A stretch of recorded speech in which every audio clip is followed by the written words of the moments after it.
And once it starts, pause the recording. Welcome, everybody. Oh, sorry. Let's do roll call. All right. Chair Klein, Here. Vice Chair Robertson, Present. Taylor Adams, Member Harris, Member Kenny, Here. Member Oliverio, Here. Member Pawnee, Member Stitzer, Here. and Member Van Houten. Here. All right. Mr. Chair, you have a quorum. Awesome. Welcome, everybody. We'll just move right into public comment. Do we have anything in the room? Anything online? Okay. Moving on to approval agenda. If you want to browse it real quick, let me know if you have any concerns. If not, I'll ask for a motion to approve the agenda. This is Nettie. I move to approve our agenda for our REB meeting today, April 6th. Okay. Motion by Member Olivero, seconded by Stitzer. Any comments? All those in favor say aye. Aye. Any opposed? Okay, the agenda is approved. Get into the minutes. Previous minutes are up for approval. I move to approve the minutes from March 2nd, 2026. Okay, This is Nettie. I move to second. motion by Member Kenny, seconded by Olivero. All those in favor say aye. Aye. Any Aye. opposed? Minutes are approved. Chair report. Nothing to report, just again, always inviting anybody that wants to come help update the RDA. Mike's been a couple of times. Colin, you're welcome to join. But we want to try and be consistent with kind of updating those folks. So anytime you want to go to city council and update RDA when they move into that, please feel free to join. Can't only you and Colin update them now? Yeah, So but you can't really speak for the board, right? yeah, I'll be there with you, but I think it's okay to add comments and okay. I think they want to hear from you all too. Okay, we'll move into staff liaison report. Thank you, Mr. Chair. Brian McCardle for the record. I don't have much to report except for our next meeting is May 4th, Monday, May 4th. Yeah. Mr. Chair, Ashley Turney, Assistant City Manager for the record. The one thing I did want to note is you may see a new face in the room, and I'd like to introduce everyone to Jessica Magana, the newest member of the RDA team. Jessica is replacing Caitlin. Caitlin got a promotion and moved back to the Housing and Neighborhood Development Department, which is where we stole her from the first time.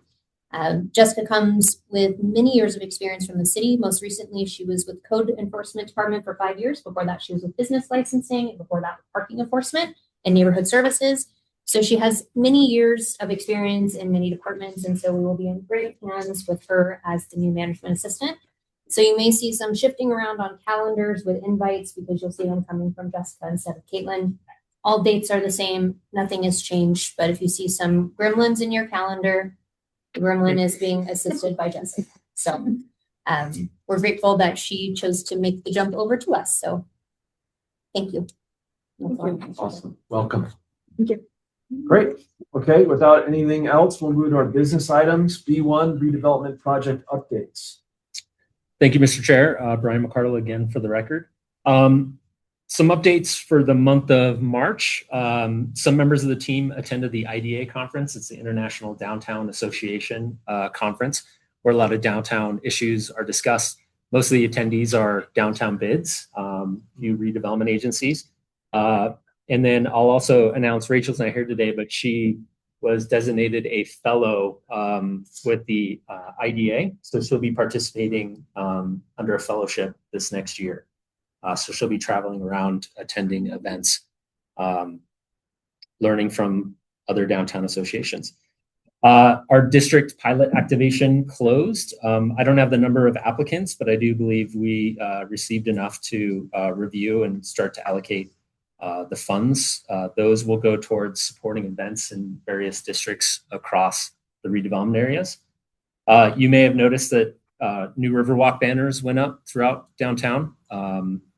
And through our budget this fiscal year, not only is Riverwalk getting new banners, but we made a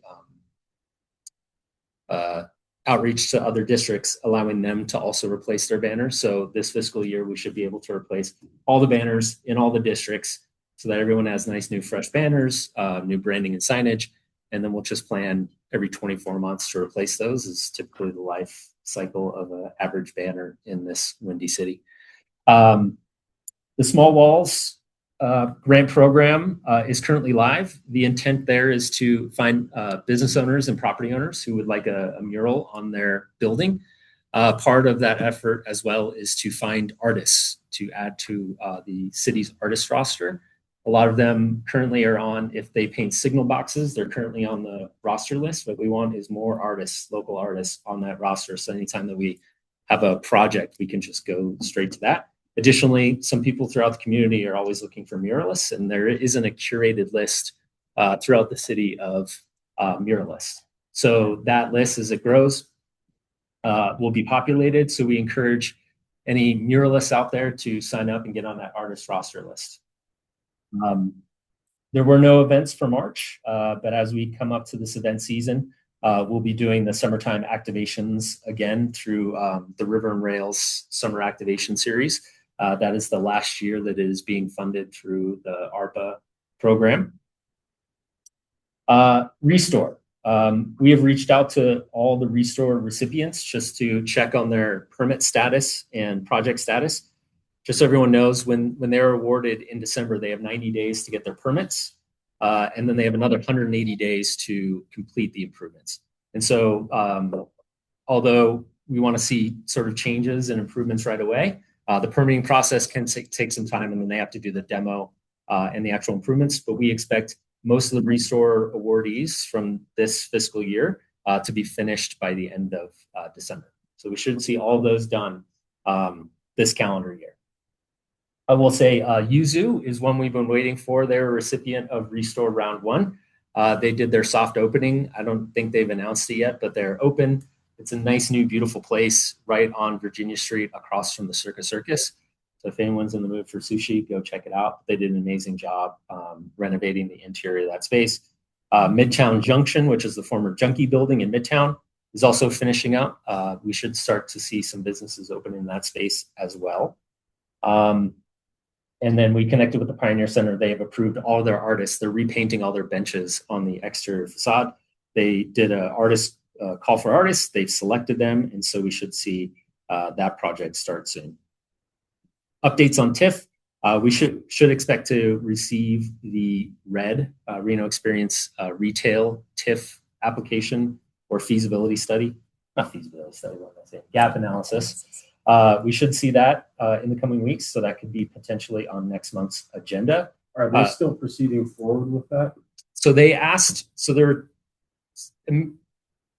it's a bit complicated. They asked for future development phases for multifamily, and then they also asked for TIF to finish out their retail and add the electric pickle space. They've asked that first part to be on hold. They do not plan to do any multifamily development on the rest of that lot. Because the latest I've heard is that ownership's considering a mixed-use retail and for-sale townhome project on the outer parcels. Correct. So they've asked their TIF application be put on hold. Okay. They are proceeding with the retail component. So we should have that back from SB Friedman on how much increment will be created with that retail improvement, as well as the addition of electric pickle. So we should receive that, and we'll bring it forward once we have that, so possibly next month. We are in the middle of the finalizing the wireframes and gathering the photo content for the website, and we're planning on a formal launch of the new Re-Up brand, as well as what we're calling a flip day, meaning after this day, we will refer to ourselves as Re-Up, no longer RDA. So that will be coming soon. You may have read that the city did receive a letter of interest to purchase this Reno City Center, where the former City Center bus station site where DRP currently operates out of. That request was withdrawn from Ulysses. They're the ones doing the Prospector affordable housing development. They were moving fairly quickly to try to reach a affordable housing federal funding deadline. So that was too aggressive. So they withdrew that proposal, and will, as part of this property plan coming up in the next few months, we'll revisit if the city wants to put that property out for RFP, or entertain any other LOIs. Last two things. Parking gallery, we should have that utilization study, the rate study, and operations assessment for next month's meeting.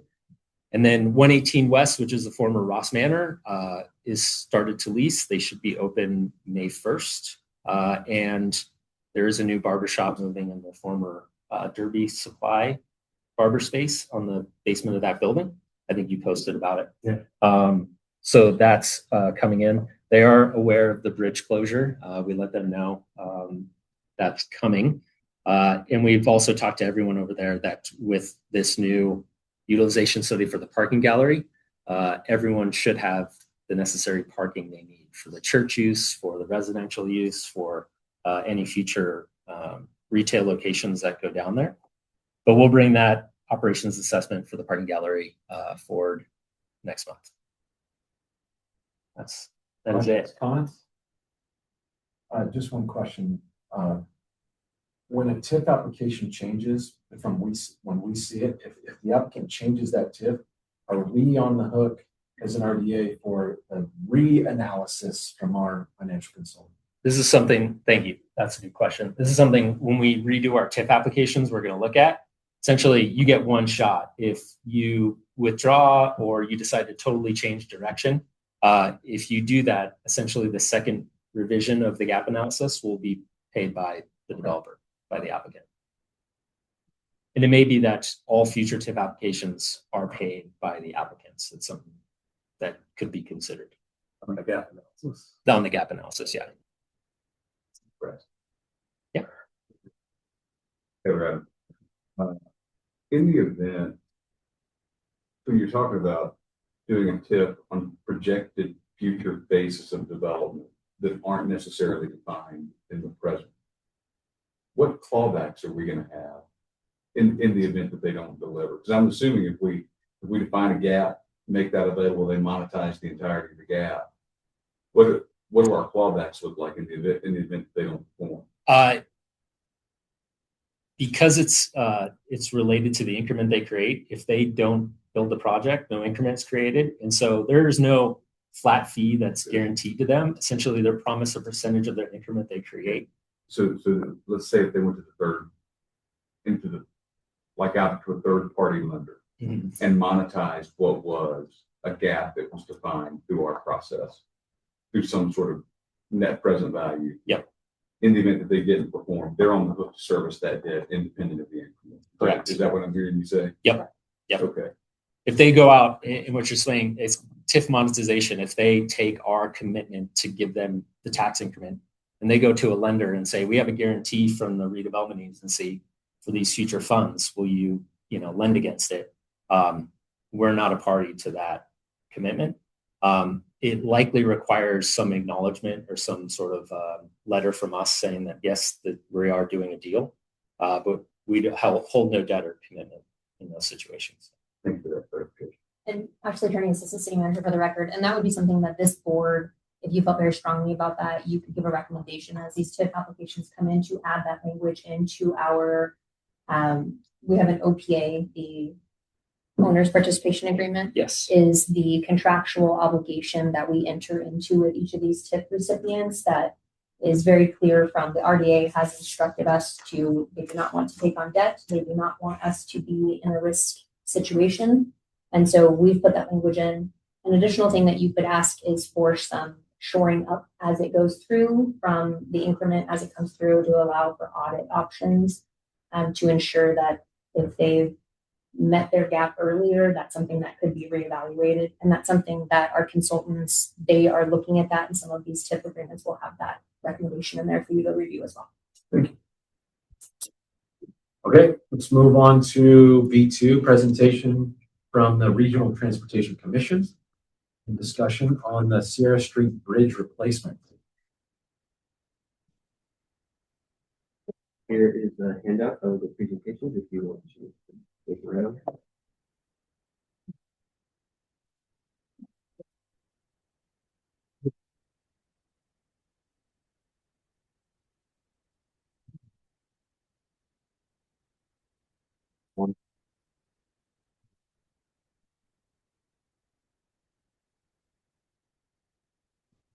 Did I get one?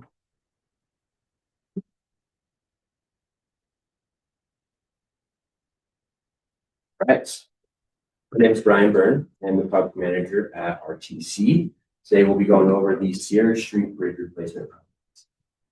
We'll dive into just a general, get everyone up to speed on why we're doing this project, where we've been, what is the designs looking like, our outreach and our coordination that's been done and ongoing, and then the project time. So how was this project identified and selected for the funds? So the Sierra Street Bridge is a structurally deficient bridge. It's kind of served its purpose. It was built in 1937, kind of had its 75 years of life, and then various, maintenance issues with this bridge, concrete kind of crumbling, rebar being exposed. So it's kind of been time for this bridge to be replaced.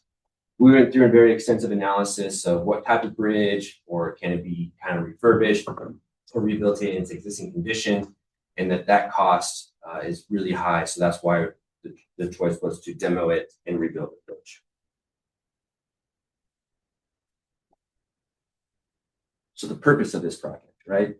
We always have a purpose and need. The purpose of this project is to provide a transportation facility for the southbound traffic on Sierra Street across the Truckee River that is safe, structurally sound, and meets current design standards. As a lot of you may know, the Sierra Street Bridge is on a skew. So as it crosses the river, it's kind of at an angle, which proposes a lot of safety factors or problems with sight distance, pedestrian crossings. And so that we want to bring it up to as much standard design standards as we can. But we have a few more goals, supplemental goals with this project that we want to meet, right? We want to maintain the capacity of the traffic and minimize the parking capacity. We are reducing a little bit of parking, but we are also maintaining some of it. We want to provide hydraulic capacity for the river, right? So this is right now a 2-pier bridge, the 3 spans, 2 piers in the water. It kind of collects a lot of debris in a high water event. So we're taking it down to 1 pier in the river. So we're kind of, I don't want to say directly improving the capacity of the river, but we're making it where it doesn't collect as much debris and cause issues for flood. We want to provide a bridge that facilitates the maintenance access to the river from the bridge deck, similar to what we've been doing on Arlington bridges, where we're providing structural components in the bridge for large equipment to go out and reach over and grab any debris in the river. So we take that in consideration of how City of Reno needs to maintain these bridges through any type of flood event. We want to minimize the impact to the recreation activities and facilities, minimize impacts to the aquatic species, the businesses, adjacent property owners, and obviously take advantage of any available funding, as I'll get into here in a second of why and how we got federal funding on this project. And then, of course, take into consideration of the any plans or local adopted regional plans into consideration. Where did we get our money for this project? So we were successful in getting $4.7 million in federal transportation block grant, STBG funds, and also our federal bridge formula program through NDOT of $22.1 million. So this is for design and construction, and we'll also be implementing $6.8 million of local fuel tax. So that kind of summarizes the budget for this project. The design. All right, so the existing bridge is roughly about 63 feet wide. We are going to be increasing the sidewalks from 8 feet to 10.5 feet. So a little bit more breathing room for pedestrians. We are going to provide these overlooks at the midpoints of the bridge, provide a little bit extra space for people to kind of stop, pause, and gander at the river and take in the scenery. We are going to be providing, as I mentioned, we did take away one side of parking on the bridge. We're still going to be maintaining about 4 or 5 parking spots and providing a 4-foot buffer. So just giving a little bit more separation with those vehicles driving by and those getting out of their vehicles.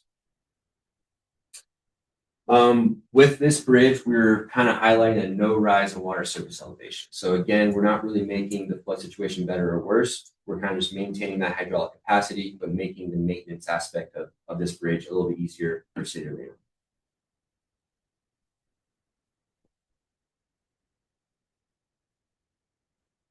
We'll be implementing some RFBs, or the rectangular rapid flashing beacons. They're out there right now. City Reno kind of recently installed those. Those are solar powered. We're going to be installing some permanent ones and kind of finding those crosswalks, making them a little bit shorter, writing some bulb outs, just making it a little bit safer for those pedestrian crossings. We're going to be improving the sight distance. So the reason why we kind of shifted the parking on the bridge out is so we can get a better sighted distance as vehicles driving down. It gives them the proper distance to see vehicle or pedestrians as they go across the crosswalk. So this is helping redefine through just striping, making it a little bit safer of a corridor for that. We will be providing a whole bunch of additional landscaping. We kind of are following the City of Reno guidelines on how many trees and the spacing and whatnot. So we've kind of gone through and revamped this area to make sure it meets those design standards.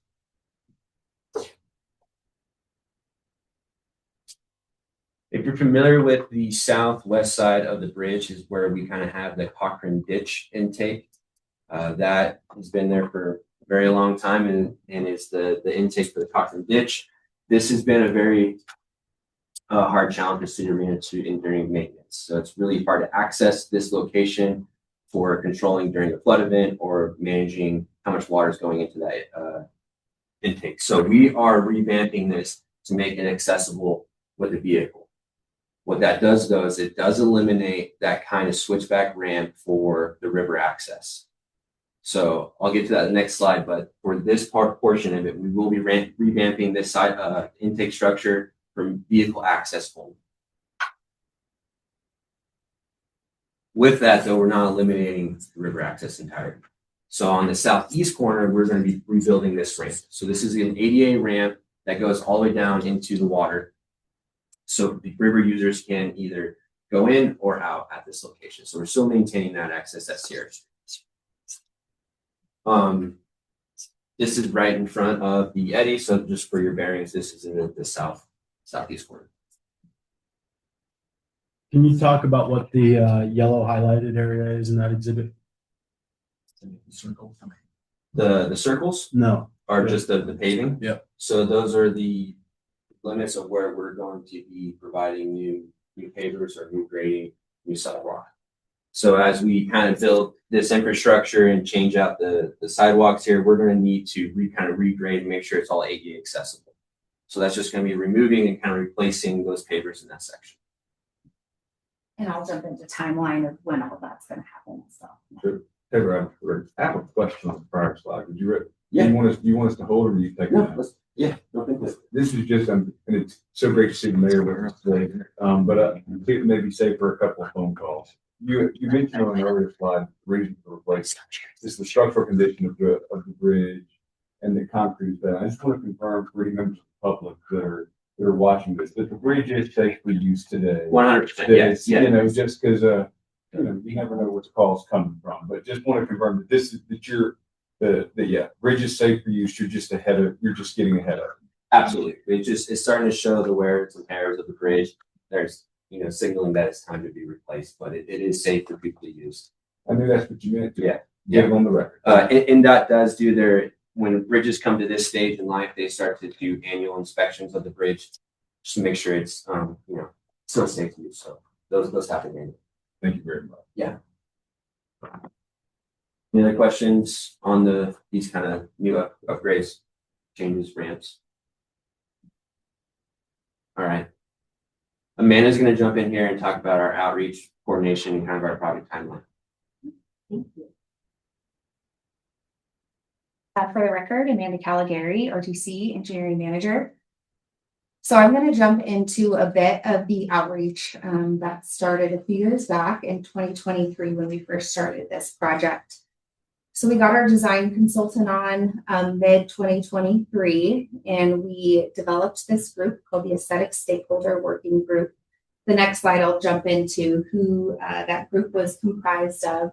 But really the intent of that was to make sure that we were bringing on these stakeholders very early on in the development of our alternatives, as well as we worked through our 30% preliminary design.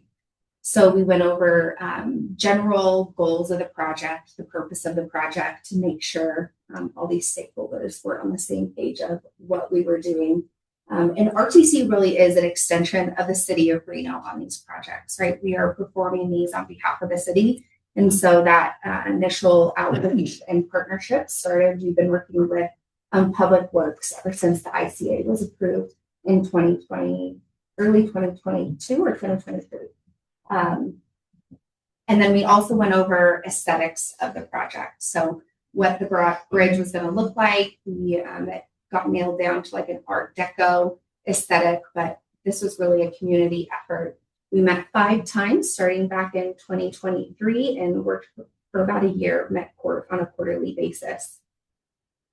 So as I mentioned, the members, so this was made up of businesses. So they were invited, not all participated, but if they were impacted or we foresaw that they were going to be impacted by construction, or if they wanted a say in what the design aesthetic might look like, they were invited.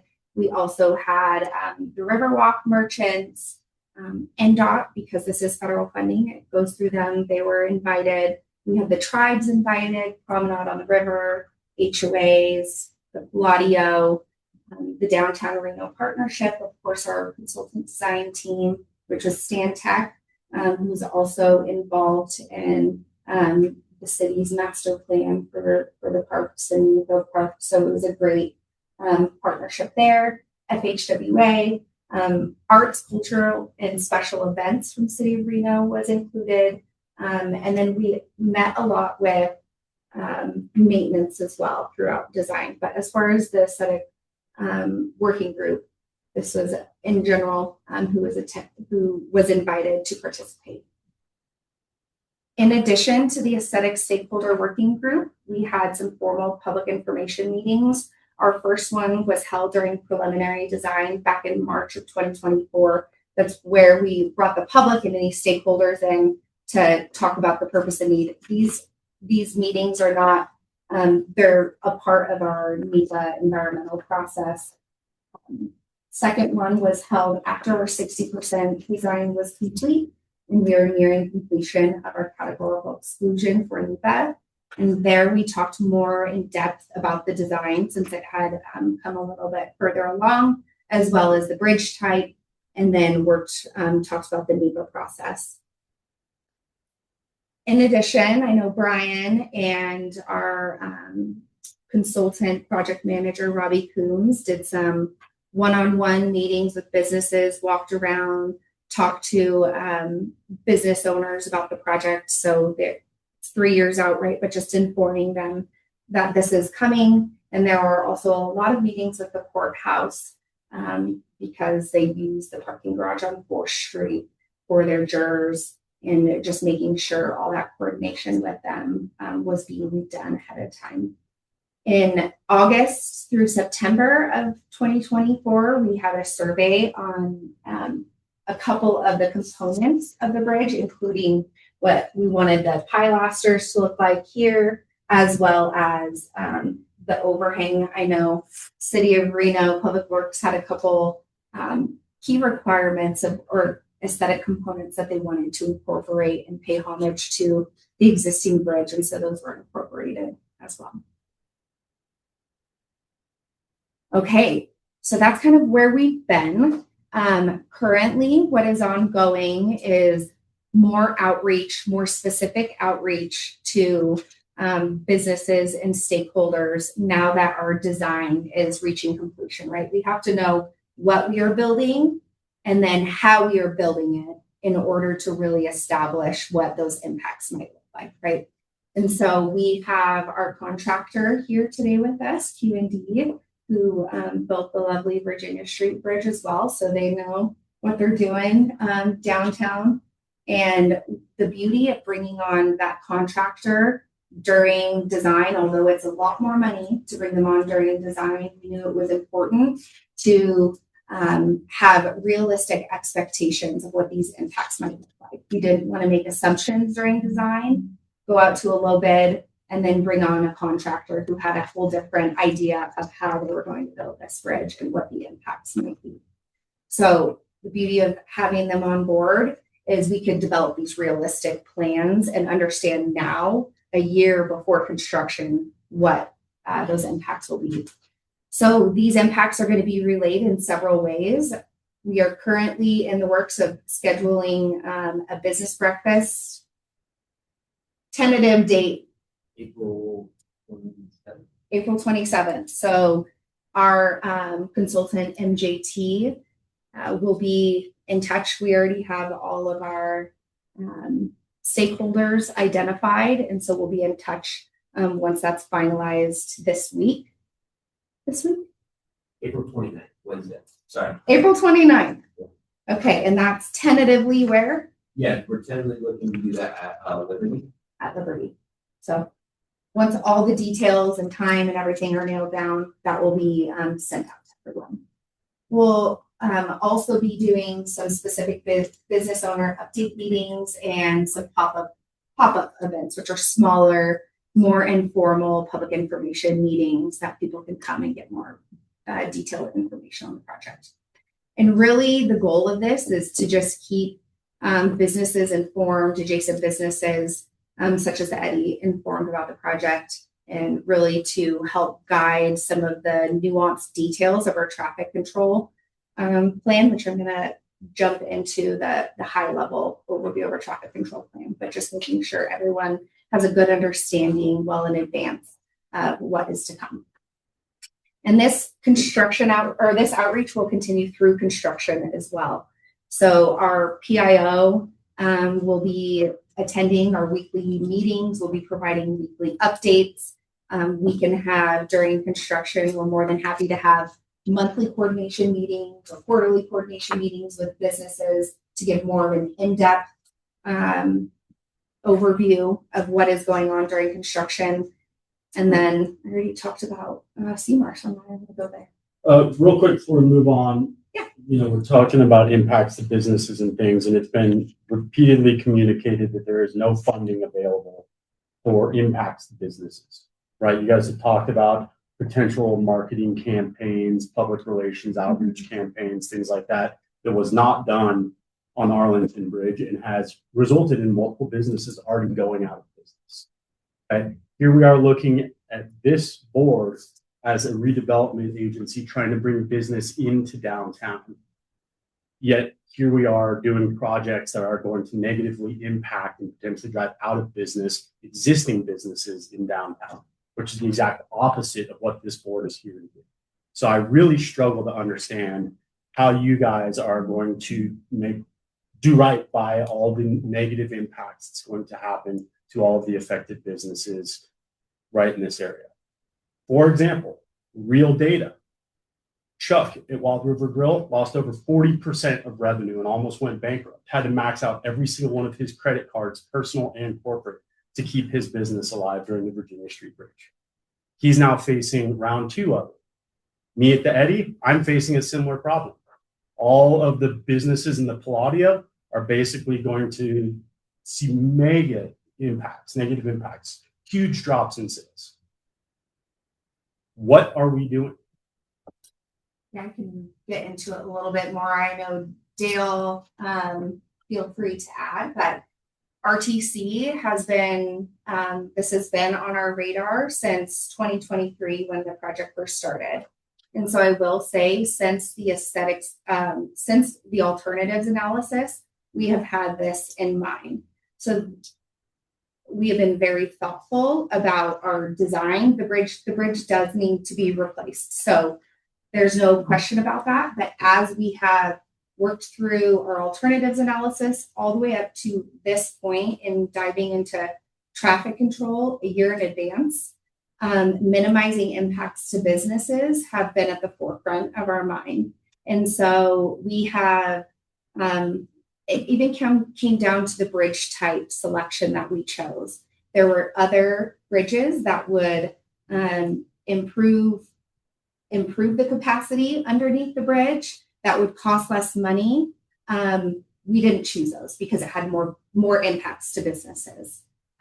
We brought on a CMAR for over $1 million in pre-construction services. We've got the money to pay for that, but we don't have the money to make businesses right. Go ahead, yeah. Okay, Dale Keller, Deputy Executive Director at the RTC. And understand the real concern, and I think from RTC's perspective and the city's perspective, we want to do everything as possible to help support the businesses that are right there adjacent that will be impacted. But unfortunately, what the types of federal funds that we have, and we've heard it before we had discussion, we are very limited in what those funds could be spent on. And providing a program to something to give money directly to businesses that are impacted with potential loss of those revenues is not knowing the cost. However, I think what Amanda was alluding to is like, what can we do to actually condense our construction schedule, find out different working times that, hey, I have my peak businesses here. How can you do something for me that we can maybe change our construction schedule and work with our contractor and say, all right, here's some opportunities we can to advance that forward. So one thing that we did, and part of the reason we brought in QD and spent that extra money, first we thought it was going to take 2 years to construct. And in fact, the business is over 2 years. And so we brought on Jeff Bean and said, hey, QD, what can you get this out of one construction season? We found innovative ways to do so, and we're paying for that. So those are things that are eligible costs that we are here yet. And unfortunately, that's just not an eligible cost that we have. I mean, Rachel, Totally understand. I worked really closely with Tuck. Really closely. It was painful. You are exactly right. Seen it in Midtown, obviously, as well. And the city also has a responsibility. I think the RDA, actually, we could probably weigh in on that if there's some capacity, because really what has to happen, everyone's got to be highly coordinated. We saw it in Midtown together, pushing. We did a lot of marketing in Midtown. I will tell you this, and Dale, no disrespect, I believe, what's happened off of Arlington right now has been horrific. And I think it's been really tough on those businesses. And so I do want to see a comprehensive plan. And if that means the city has to step in as well.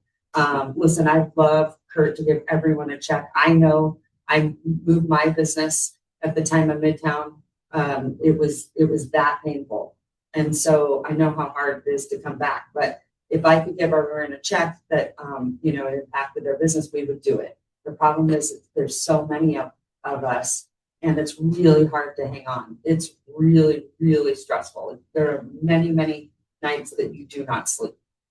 And so what I'd say, where I did see it successful was in Midtown. But let me tell you something, there was a lot of resources, a lot of, I think, collaboration. I have not seen that. And, and I'll take responsibility too, because I'm on the board, but I haven't seen it to the level that we saw in Midtown. And so I think we need to come together with a comprehensive plan. We really pushed, these businesses are still open. The good thing about Chuck is once the bridge, was completed, he said numbers have never been better. But it is during that time, a business really is vulnerable to so many different aspects. But we've got to, I think, be marketing. We have to continually push these businesses, or otherwise they go dark. And I'm not seeing that on California at all, or Arlington right now. Some of those businesses are really, really struggling. So if we can all get really coordinated, come up with a comprehensive marketing plan. I mean, we did so many things. We gave away gift cards and we made sure people went to lunch there. And it was just constant, because we didn't let it go because it was too critical. And so I think to Kurt's point, I absolutely feel you. Happy to sit down and let's, come up with a comprehensive plan, because I believe you're going to need it for sure. Yeah. And, I'm here always going to be advocating for myself, but I look across the river at all the riverfront businesses in the Palladio, they're already struggling, right? I mean, both those restaurants, I don't know their numbers well, but in talking to them, it's touch and go. We can expect to see those go. We can expect to see everything at the intersection of Sierra and First probably go. It boggles my mind how in the funding efforts, we're not working with state, whether it's NDOT fund, federal funds that can't be channeled. What about state sales tax? deferrals? What about other programs that the RTC could work with the state or other jurisdictions to find ways to ease the actual true financial burden that this project creates? The other thing is. And again, here we are trying to bring more businesses into town. Yet we're looking in the face of something that's going to drive out established businesses that bring people into downtown. The Eddy is a draw that brings people into downtown. If I have to pick it up and move it to the way that I just bought off Mount Rose Highway, I might as well just do that now. Because I'm not going to struggle for another 2 years just to lose money going to work. Let's see what the timeline is, get through this traffic piece. The next piece is on timeline, so we can kind of see what we're looking at with seasonality and things like that. That's great. And for everyone's awareness too, we have talked to both our state and federal partners, our federal right-of-way contact at FHWA, and then I've also worked with our legal team to better understand what we are able to do with our funding. And unfortunately, even that $6 million in match funds, we have to treat it as if it's federal because the overall project is federalized. So, okay, so to jump into our tentative traffic control plan and detours, you can see here we're looking at the south side of the bridge. Currently, Sierra Street, right, is 2 lanes and going southbound. But we are turning Sierra Street into 2-way traffic. So what this does, allows parking to get to this parking lot, the parking garage, and also deliveries to be made to the Eddy. It also provides access to the courthouse for people coming and going. We will be maintaining access here to the courthouse parking garage as well. We're lucky to have a sister bridge very, very close by that is, pretty new. So unlike a Keystone, right, we're going to have really big detours, it's a fairly short detour to Sierra Street. So, okay, jumping to the north side of the bridge, here you'll see that we have, and in your packet, sorry, I don't know, Brian has more details on this, but this is in general what it is going to look like for the majority of the project. I'll get into more nuanced details, but we will be maintaining pedestrian access along the courthouse. We'll be providing a mid-block crosswalk here, so pedestrians going along the south side of the Riverwalk just have a minor detour to continue on the Riverwalk. And so this is during the spring, summer, and fall seasons. This is what you'll be looking at. We're saving more of the robust work on replacing the pavers and some of the Riverwalk itself. We're holding off on doing that until winter when there's less impacts. Okay, and then on the north side, we are maintaining pedestrian access down to this ADA elevator for folks to get on, and then the detour does go around the Riverwalk down to Virginia Street and the Riverwalk if they need to access these stairs as well. But all the access will be cut off right here as you approach the Riverwalk, but they will still be able to maintain that stairway to all those restaurants in the Palladio. There will be some minimal impacts there and more detours when we are doing the sidewalk in that area and some of the landscaping. But again, we're trying to do those in more of the off season. Here you'll see a staging yard. So we are in a very constrained area downtown, and we do need some area for equipment, for staging our rebar cages for our drilled shafts, and some other materials. So that will be an area that Q&D will use to stage some of their stuff.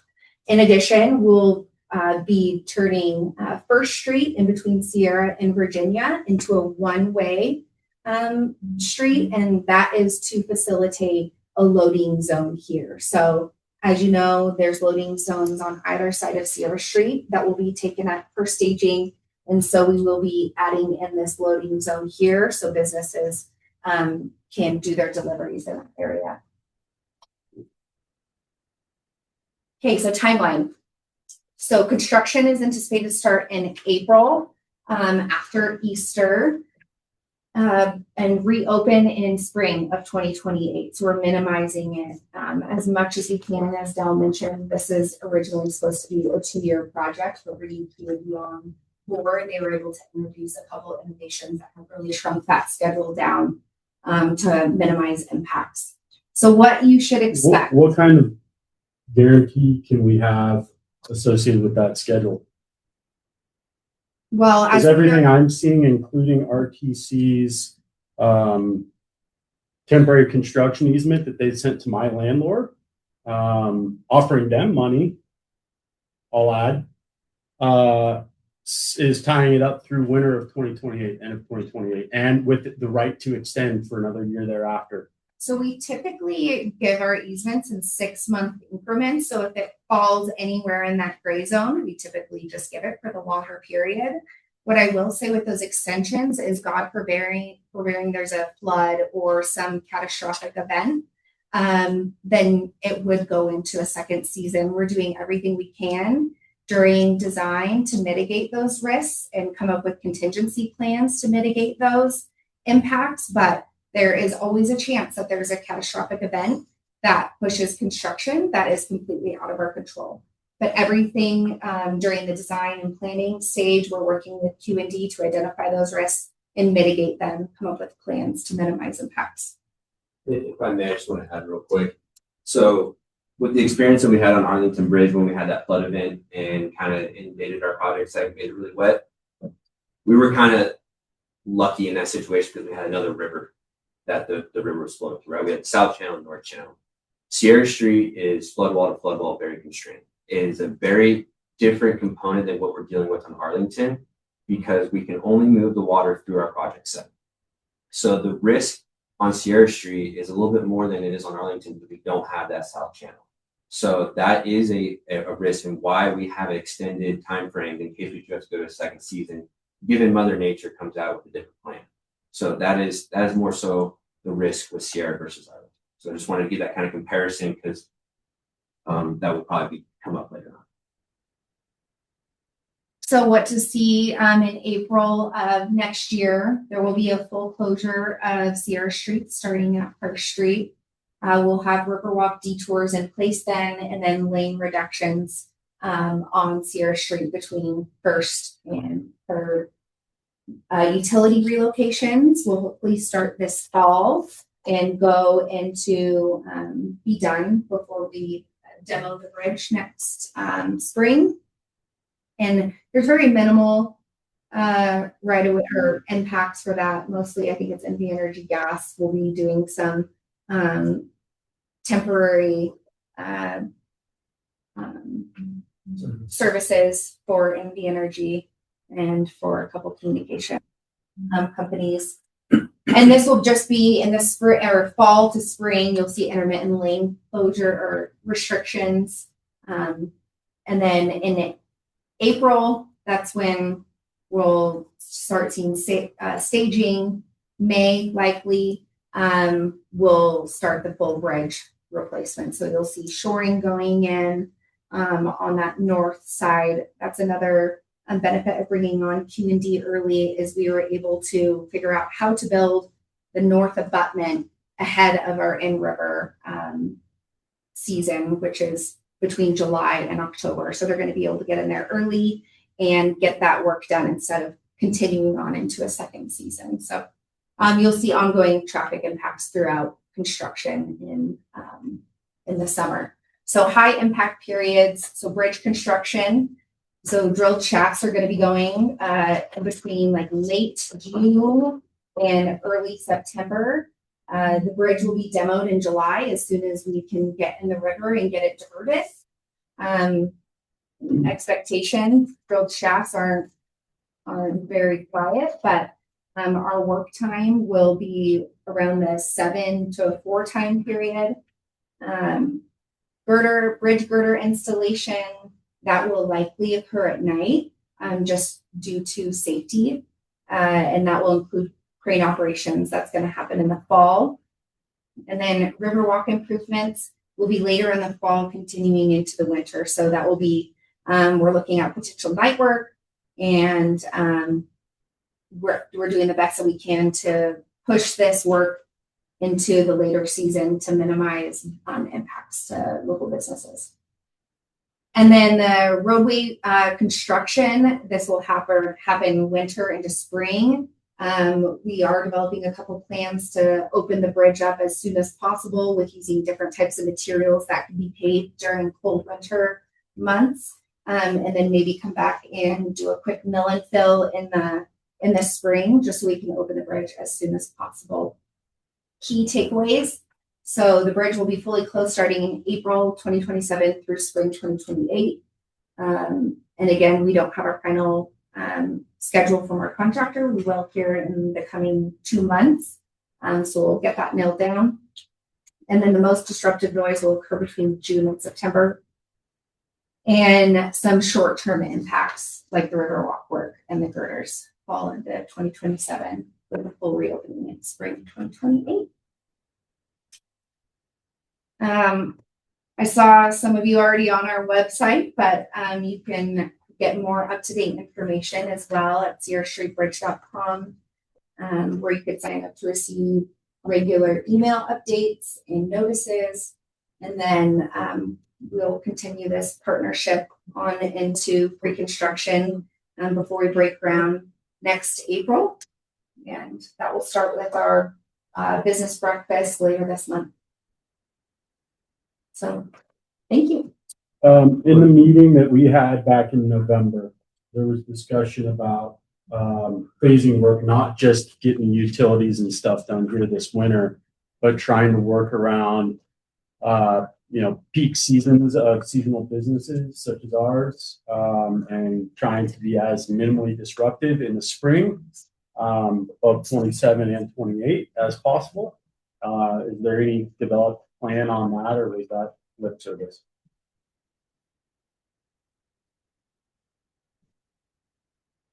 Yeah, I mean, so we are doing as much phasing as we can, and the contractors are going to do the work during the winter or the off-peak season as much as possible. But we also have, temperature control and a schedule to meet with our in-river work. So the critical part about this schedule is our in-river season. We are only allowed to work in the river from July 1st to October 31st. We can apply for an extension, but it's not guaranteed. And they don't give us that decision until like the month before, because they have to do the forecasting with all the water coming down the river.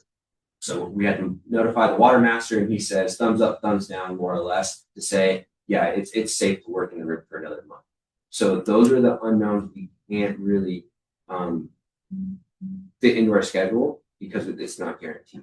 So that is the kind of risk and the constraint with the bridge project is the in-river season from July 1 to October 31st. So there was discussion though about focusing on the north side of the river in the spring, April, May, and then doing the south side of the river in June before you guys can get into the river in July. Yeah. No, south side can't be done until you can.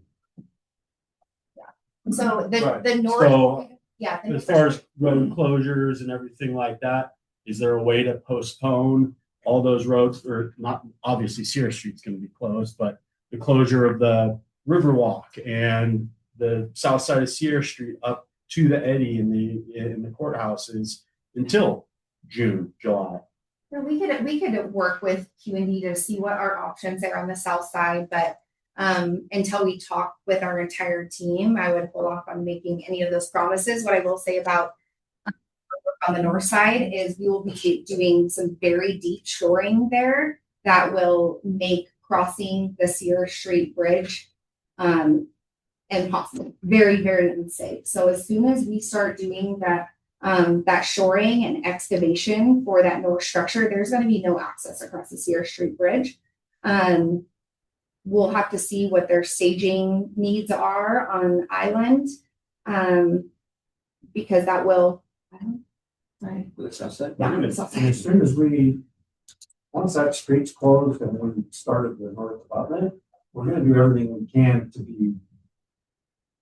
We're not waiting on the south abutment until the river work the river season starts. Like, we're gonna go get prepped so that when river season starts, we're taking advantage of it. We don't want to wait till July 1st and start the work on the south and lose 3 or 4 weeks. I understand. We won't make it. Look, this, you want a guarantee? I'm gonna guarantee it's gonna be really, really, really tight. That's what I'll guarantee. Like, it is gonna be everything we can do to get this done in one season, July. And so every little square foot that we can go do that's outside of that river window, we're gonna go do it.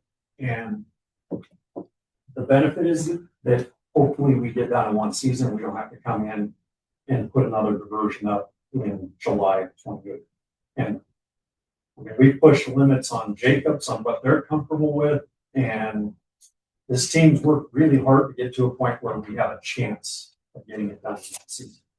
I think we'll do it, but to Brian's point, we don't know what the winter's gonna bring. We don't, if we get lucky, like Arlington, I think they got moved a couple weeks early. Like, we can get an extension on both sides of that, but we need to be ready for it. Like, we don't want the Army Corps to say, hey, flows are good, you guys can jump in 3 weeks early, and we miss that opportunity. Like, we got to set ourselves up for the opportunity so that we get this done in one season. And it's going to be everything you can do. I mean, there's going to be a lot of activity, and it's going to be a flurry of activity. And then you get to the drilled shafts, and you never know. Those guys are drilling 85 feet, 6 foot diameter below the river bottom. We don't know what we're going to hit. And so anything we can do to extend that river season, we're going to take advantage of it so we don't have to come back to second. Because what will happen is if we have to do that, it's not like, oh, we missed it by 2 weeks. We don't get the girder set. It's the whole river season, essentially. Like, basically, either make it in one or you make it in two. There might be an opportunity for a little closure, a little diversion on the south side that goes a couple weeks in there, but in all likelihood, if we don't get the bridge built, if we don't have the bridge open in the spring of 28, it's well into 28 to get it. Okay. Yeah, I'm just referring to the conversation that we had around peak seasons at the Eddy and you guys' efforts to try and plan your schedule and sequence of operations around that. So I think that's why we're not taking any of that sidewalk until you shut down. Yep.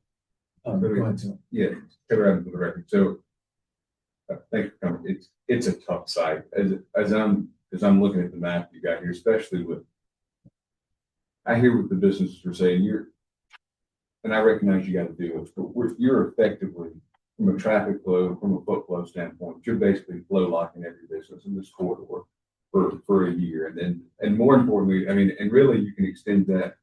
And I recognize you got to have low down. I see that but you really can extend that to the entirety of the block between 1st and 2nd Street north of the construction. I mean, I guess my question is, I mean, one, I would encourage you to anything you can do to help these businesses. And I'm looking at the north side. As bad as I think it could be on the south, I think it could be as bad or worse on the north side.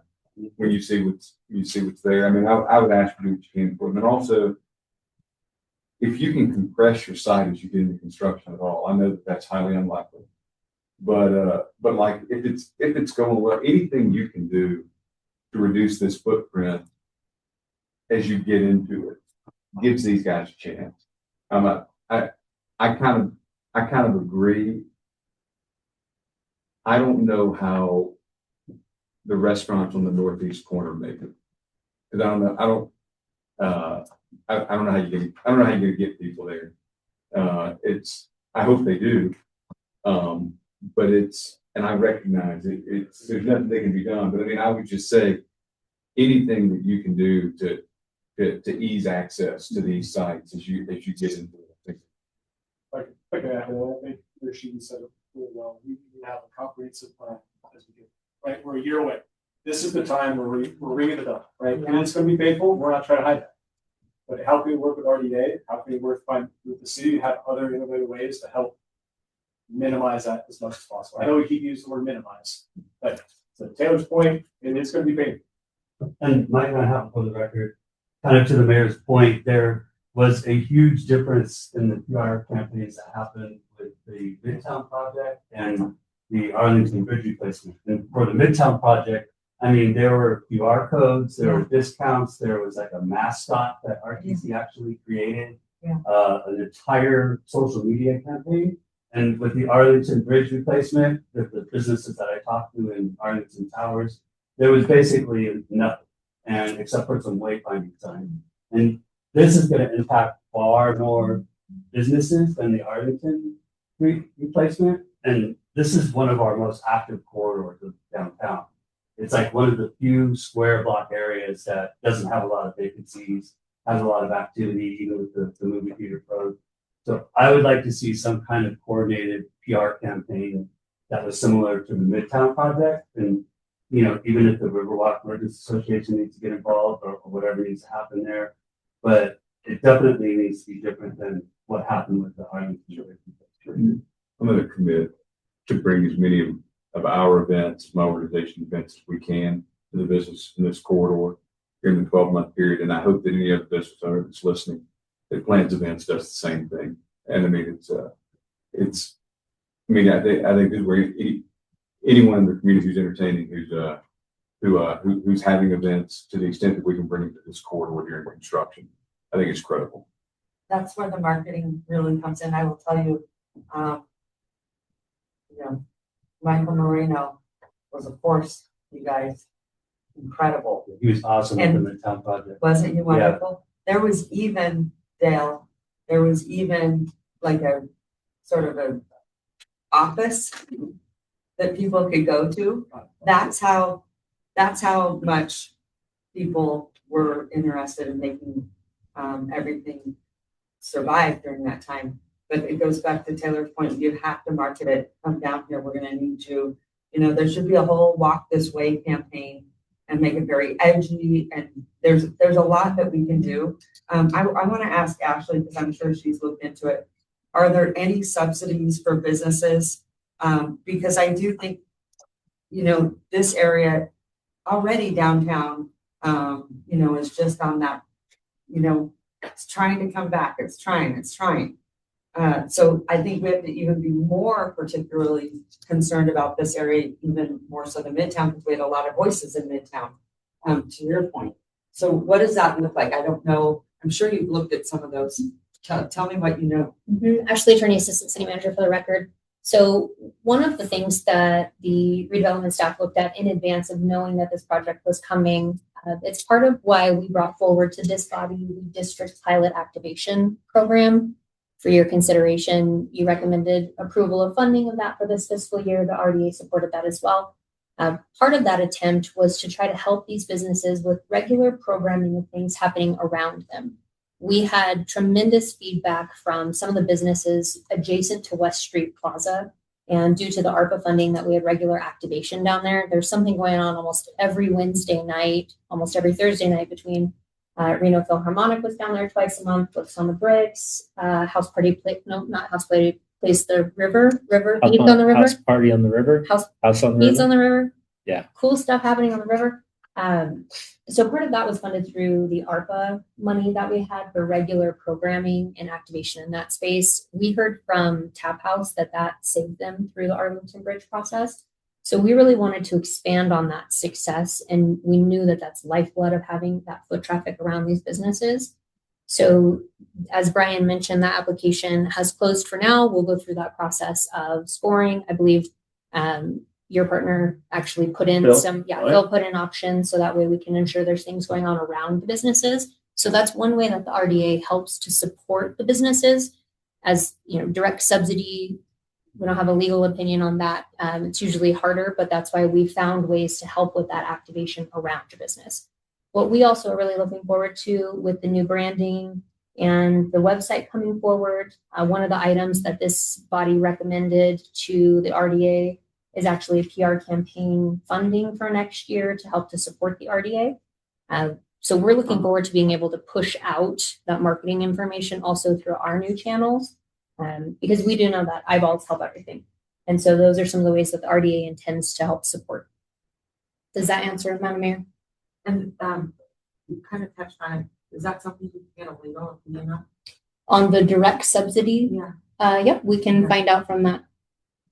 Yeah, it's, Or just like what other RDAs have done? yeah, so the Because I'm other. sure this is not the first time. It's not, no. So that's part of where we looked at that pilot program and the marketing programs. And so that's what we found some other RDAs in the state have done. So we duplicated some of those, but we'll certainly reach out to the other agencies. in the Rachel state. sent out an email last week of a business interruption fund that's modeled after San Jose and Los Angeles, where they literally write checks right to the businesses. I don't know who funded that, but I mean, those are the types of compensation that are going to keep businesses alive. You know, it helps, but when you see from a 40% loss to a 25% loss, and that 15% is made up by a great marketing campaign, that 25% loss is still the net profit. You're operating at break even for a year or two. Who likes to go to work for free?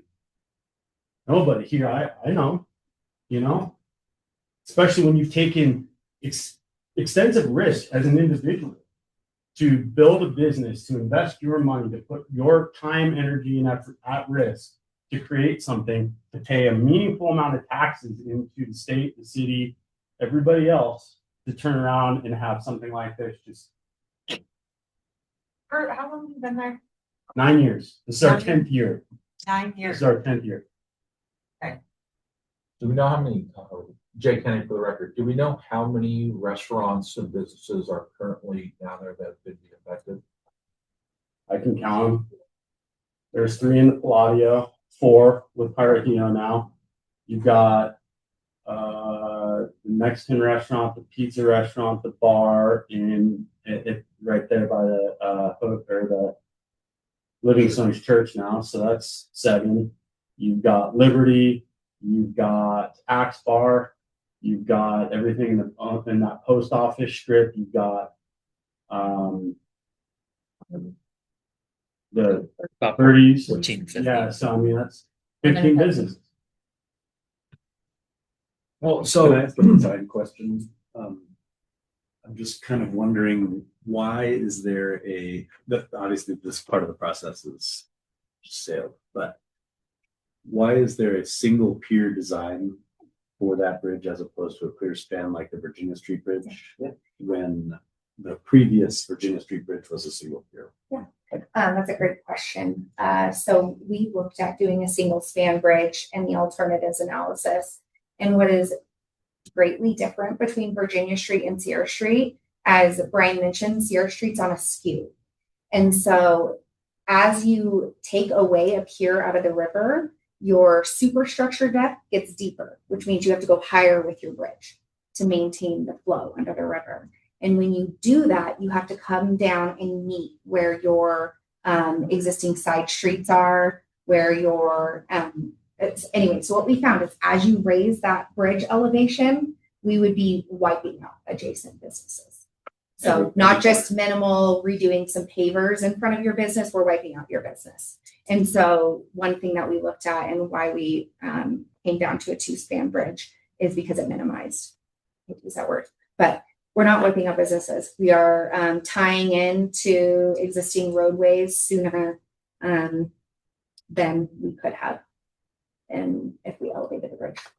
We also looked at those, like Virginia with the arches and everything, and then it goes back to not meeting our design standards for sight distance. It's not safe. Can't see through those arches.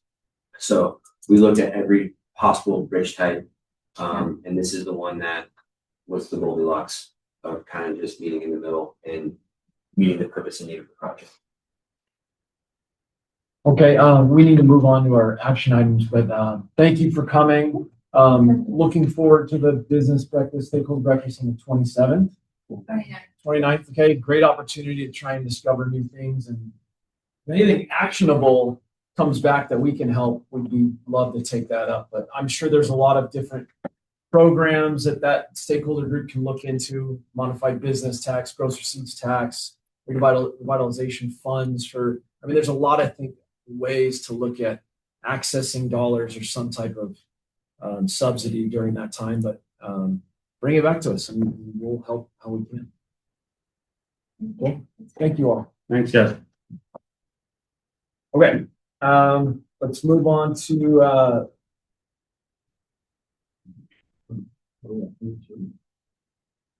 so you're on, construction contract for the Amtrak ADA compliant restroom.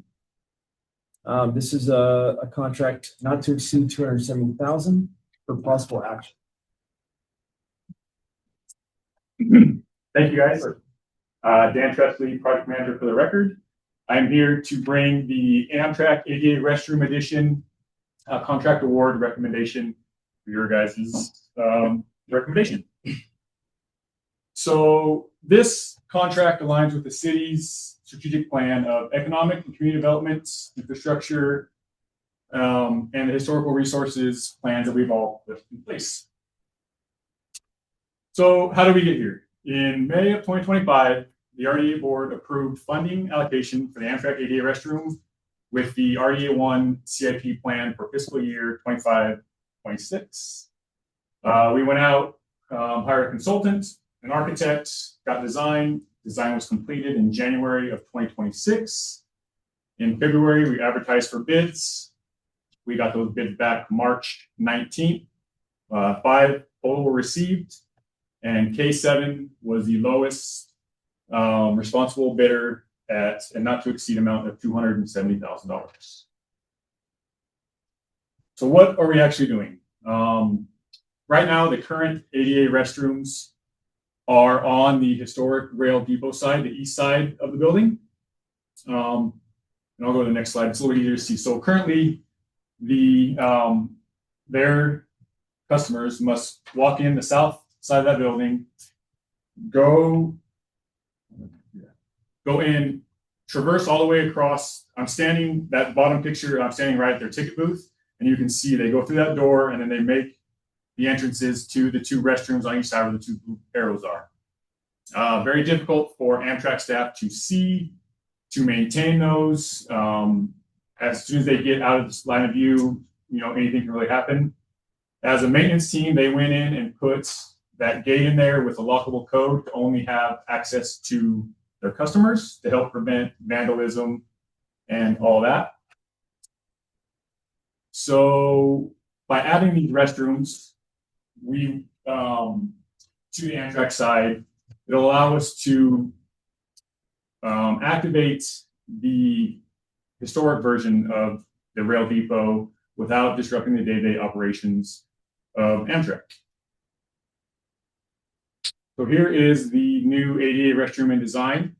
We're going to do 2 single-use restrooms with lockable doors and a janitorial closet, so that way their custodial service still has access to janitorial storage and all that without needing to encroach on the historic rail depot east side. And that bifurcates because right now aren't they interconnected? Correct. Yep.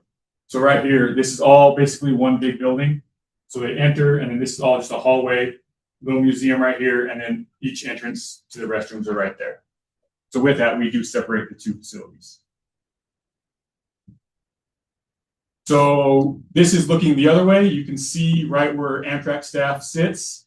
They've actually got a window where they can keep an eye and allow their customers to use those 2 restrooms. I'm standing right at that bifurcation point where it would be. So with this, it would allow the opportunity for future activation of the historic section, and it would also allow for better supervision and control by the Amtrak employees of their restrooms. Previously, about 2 years ago, we had someone break into there and destroy and did about $20,000 worth of damage on both of those restrooms. So the recommendation is there, and I'm here for any questions. Any questions? Jake, there's $270,000 for this bathroom, seems this to me. But how big is the space? We're talking 3 stalls, 3 bathrooms? It's 2 single-use restrooms, so it's 1 restroom. $135,000 restroom. Prevailing wage. It is the prevailing wage project, yeah. And a custodial closet. Well, and You have any opportunity? I looked at the project and chose not to bid it. Okay. All right. Well, I mean, Just- you had 5 bidders. We had 5 bids. Yeah, They 5 was one of the lowest. 87's, they're aggressive. Yeah, They're competitive, but. our highest was 350. 350,000. All right, any other comments? We got a motion to approve from member Adams, I'll second that. second by member Stitzer. Any other comments? All those in favor say aye. Aye. Or nay. Contract's approved. B4 is on the same lines on the interlocal agreement. on Yep. this. Move right into that. So with that, now that the contract approved, we as the RDA, we don't maintain. So we need an interlocal agreement and a resolution with the city of Reno for them to maintain and do the restrooms. So again, Is this same the joint 3. resolution B4 from our package. Yes. The joint resolution of city and RDF. Yes. Yep. So same 3 strategic plans, it aligns with the city. So the city's budget for the fiscal year 2026 contained expenditure reductions and reduced the services to address the budget deficits, and does not include any funding to complete the improvements on the Amtrak.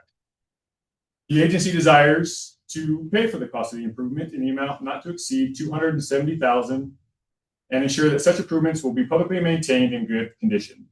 Now, the city, their agreement to this is they agree to operate, maintain, and repair the public improvements in good condition for the full useful life of such improvements. Yes, sir. What's Amtrak's responsibility? We have a part of their lease for the space? Correct, it's part of their lease agreement. I think So it's funded. yes.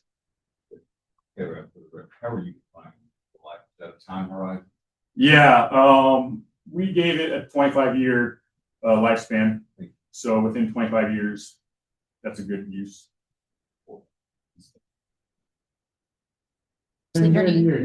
Assistant City Manager for the record.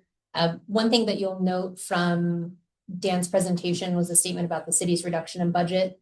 The city must also declare a but-for test in order to utilize redevelopment funds. So that's part of why this is in front of you today, is the city is stating they have no other available means of funding. So that's why the RDA is funding this capital improvement. And then they will, one, let us do the work in their space and then agree to take it.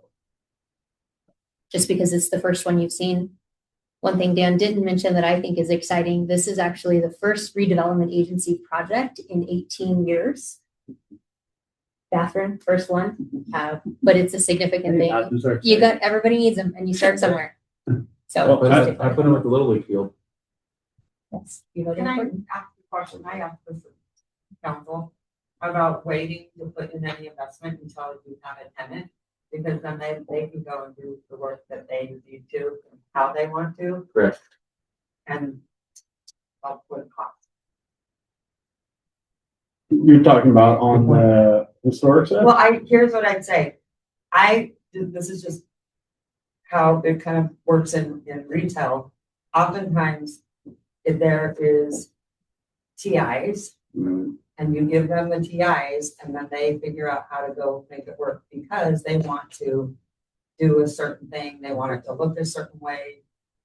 My fear is unless you have a tenant that's going to need the restrooms, and maybe Ashley gave us a really good idea and I didn't hear. I'm just saying, sometimes it's more advantageous for a business, either wait for one that's getting ready to activate the space, but also they can typically do things a lot more quicker and nimble.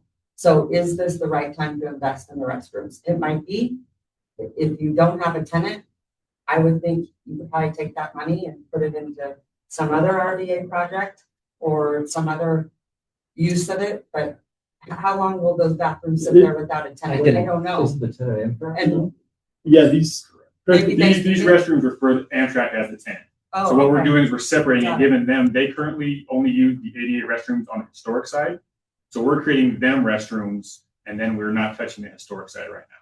Okay. So to your point, Madam Mayor, this is how we allow Yeah, to get a it, tenant into yeah. the historic But side maybe without you don't spending do it money there. until it's needed, until you know you have a tenant, because what if you did all that work until you have a tenant? I'm just saying, I think putting the cart before the horse and then let them, and also I would let them go and do it themselves so that they can do it much more nimble. That's just my recommendation, something to think about. Once you have a tenant, then I think trigger it and go for it. But it might be hard to get a tenant over there for, you know, many reasons until Harrah's gets a little bit more activated, right? That's all I'm saying. I mean, it's been a long time. I mean, there's only been one person that I know of that's been interested. Maybe they're still interested. Is there any, are you seeing anything? I can add that this was in the city's facilities plan. There is a risk and a cost for the city to keep maintaining the historic bathrooms, especially if they're getting damaged, if someone can go in there. So this is a way, it was already noted that Amtrak needs their own bathrooms. Yeah. They need to be maintaining their own bathrooms. So it's their duty to clean them, to maintain them, to secure them. That way the city doesn't have any liability to fix and maintain those historic bathrooms. Have they been a problem? I mean, they might be, Yeah. Significant. And you said $20,000 in damage 2 years ago. Was it? Colin, did you have something? It's, we just talked about it. Okay. Okay. Let's say you on the interlocal agreement. I mean, they're tied together, right? If we approve the budget, we essentially are approving the interlocal agreement. Just Gotta formality at this point. Yeah. The motion? I mean, before we do that, I've got some more discussion on the historic side, and I haven't been in that historic side of the building in God knows how many years. I don't even remember how big it is or anything, but other than the fact it's pretty. That's cool structure. Is there some other use for that rather than a tenant? Are there city activations? Is there, other ways to monetize that space that would further substantiate the decision that we just made? Or are we strictly looking to put a tenant in there to make retail or restaurant or some other use? Yeah, Brian McCart for the record. So we haven't had discussions on the next step. If there is a use that could be put in that space for our own needs or some activation, we'd entertain it. I think the next step is, once this part is done, what does the future look like? I think the direction last time this was brought up is, because we had budgeted in the next fiscal year an option to do the second phase of this, and the direction was, let's not make that investment. Let's put it out for RFP and sort of entertain a tenant and see what their needs are and their costs are, and then figure out a way to work together with the funds we have and their tenant improvement needs to make something work. Brian, So when are you that's the gonna do next that? When I think that's smart, go out, get lots of interest. Yeah. What do you guys think? That would be after budget adoption. Once we know we have those funds available, we can start entertaining a partner. Yeah, so the RDA will need to decide if you all want to allocate that money or not. So when that comes back for decision, it'll come up July, and then the next steps would be for us to bring forward that item to the RDA and this body first, to then say, do we RFP, do we sell, do we RFI, do you put a sign in the window and see what happens, discuss what process the body would like to follow. This is Nettie Oliverio. Hello. I would just like to offer, I did see the damage that occurred in the historic restrooms there, and it was tragic. And to be able to mitigate that happening again by going ahead and creating the new restrooms for Amtrak would not only minimize that, but it would also, I think, potentially improve the safety quotient for Amtrak workers there in the ticket area. I do think, Mayor Shivi, you're correct that once Reno Revival Harrah's has some activity, I think that there will be a potential tenant. That'll be exciting, Nettie. There's one project in particular that would be amazing, so I'm looking forward to the RFPs, or there would have been the same. But now knowing that, I understand why you would need to move forward. Okay. So I'll make a motion to approve the joint resolution. Or was there a motion up here that I should? There was, yeah. And put that back up.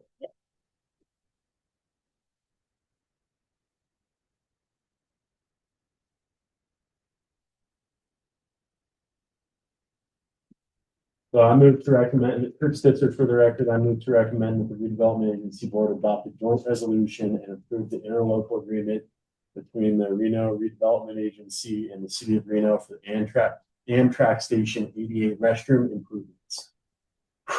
Nettie Oliverio, and I second. We'll take Nettie's second. Any other discussion? All those in favor say aye. Aye. Any opposed say nay. The extensions, okay, that passes. Moving on to B5. Discussion and possible recommendation to the redevelopment agency board regarding the adoption of a resolution updating the governance and administrative structure of the RDA of the city of Reno. All right, good afternoon, everyone. Switching gears a little bit, I'm Danica Finnegan, Operations Manager for Redevelopment and Economic Development, here to talk about the governance and administrative structure of the redevelopment agency. Let me fix this. There we go. And this is the first of two items that I get to bring to you today. Almost 1 second.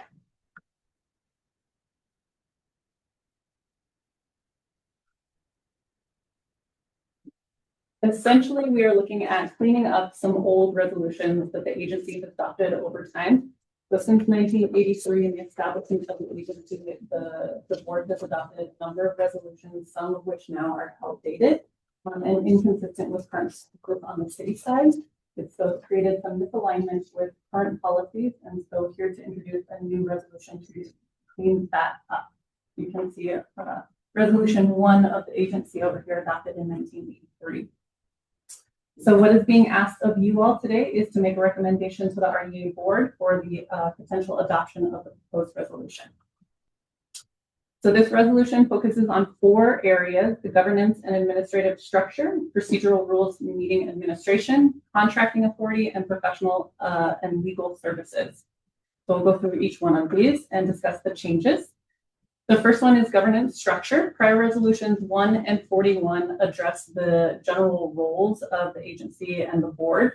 So we're keeping many of the things the same. The mayor would still serve as the chair. Previous resolutions do not identify a vice chair of the RDA board, but in practice, we have been using the vice mayor of the city to serve as the vice chair of the board. We maintain that the city clerk is the secretary of the RDA. And then the city manager or their designee is appointed as the executive director. We also adopt some general gender neutral terminology in alignment with our current brand standards on the city side. As far as procedures, there are a number of resolutions that were adopted related to council rules or RDA rules. They establish different times and dates and locations of the meetings, and over time, they just were never rescinded or repealed or superseded. So there are a lot of outdated times and dates that the board is supposed to be meeting. And so we will supersede those resolutions and align current practice with our city council rules that they have adopted. And then if those council rules change, the RDA board would adopt those new rules as well. It also gives the board the latitude to adopt their own rules should they desire. But as far as continuity of meetings, typically the RDA board follows the city council rules. So to allow for consistent meeting procedures, we would supersede those redundancies. For contracting authority, prior resolutions 107 and 214 sent signing limit authority to the executive director of the board at $25,000 and $50,000.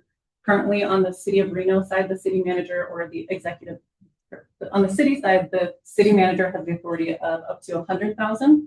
And so we would align that the executive director has the same signing authority as $100,000 or in alignment with the city side.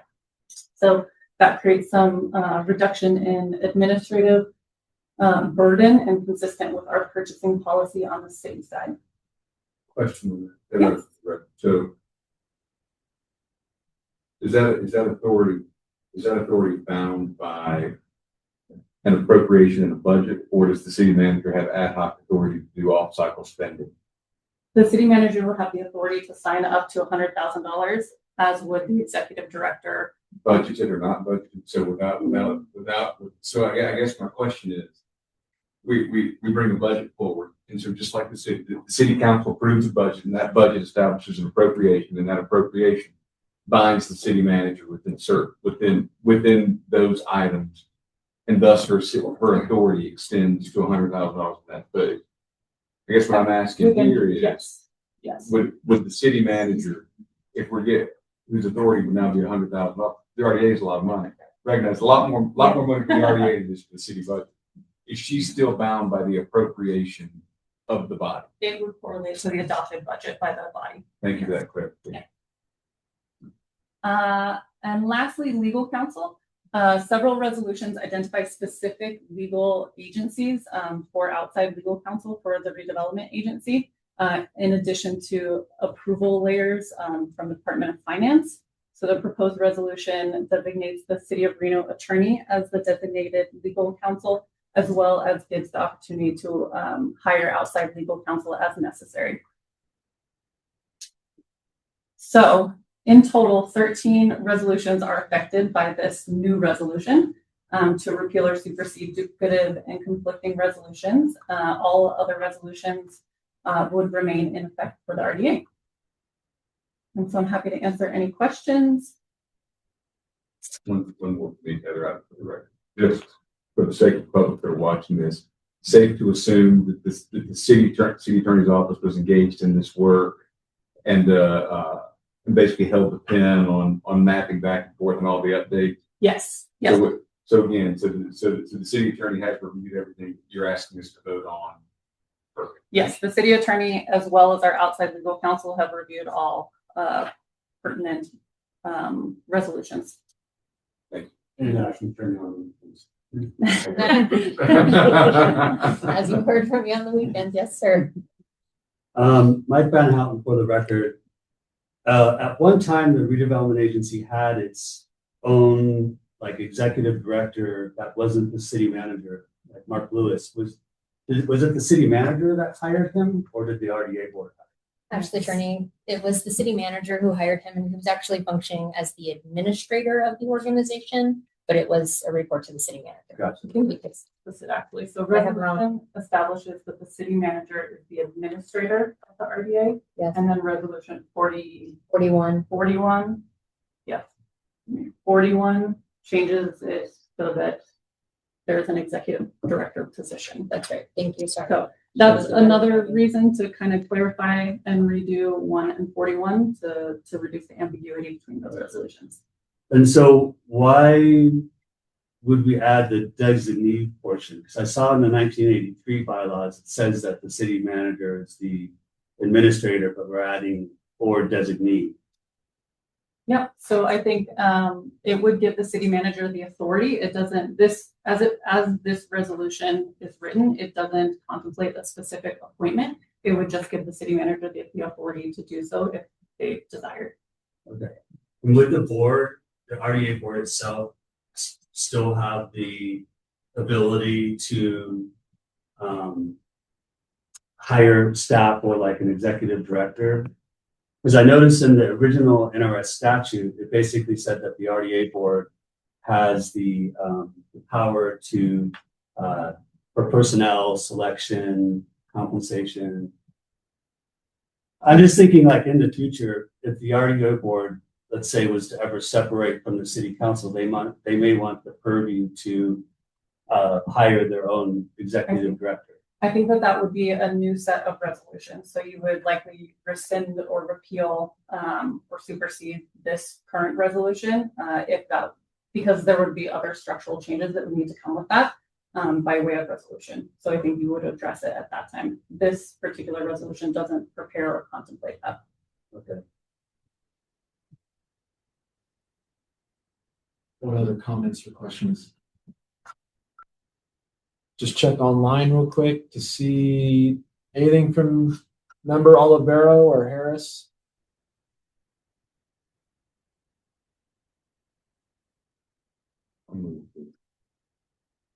Okay, it's been motion to approve by member Adams, second by member Kenny. All those in favor say aye. Aye. Aye. Any opposed? Abstentions? Approved.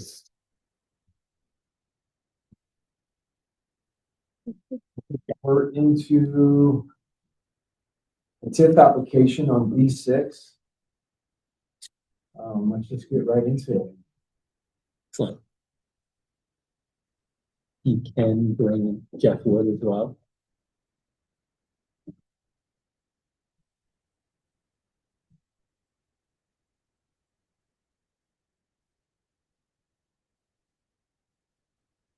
Hi, all.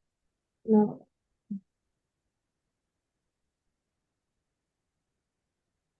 Can you hear me there? Mitch, we can hear you. It said Jeff is declining to be a panelist. I think this Are happened you- in December.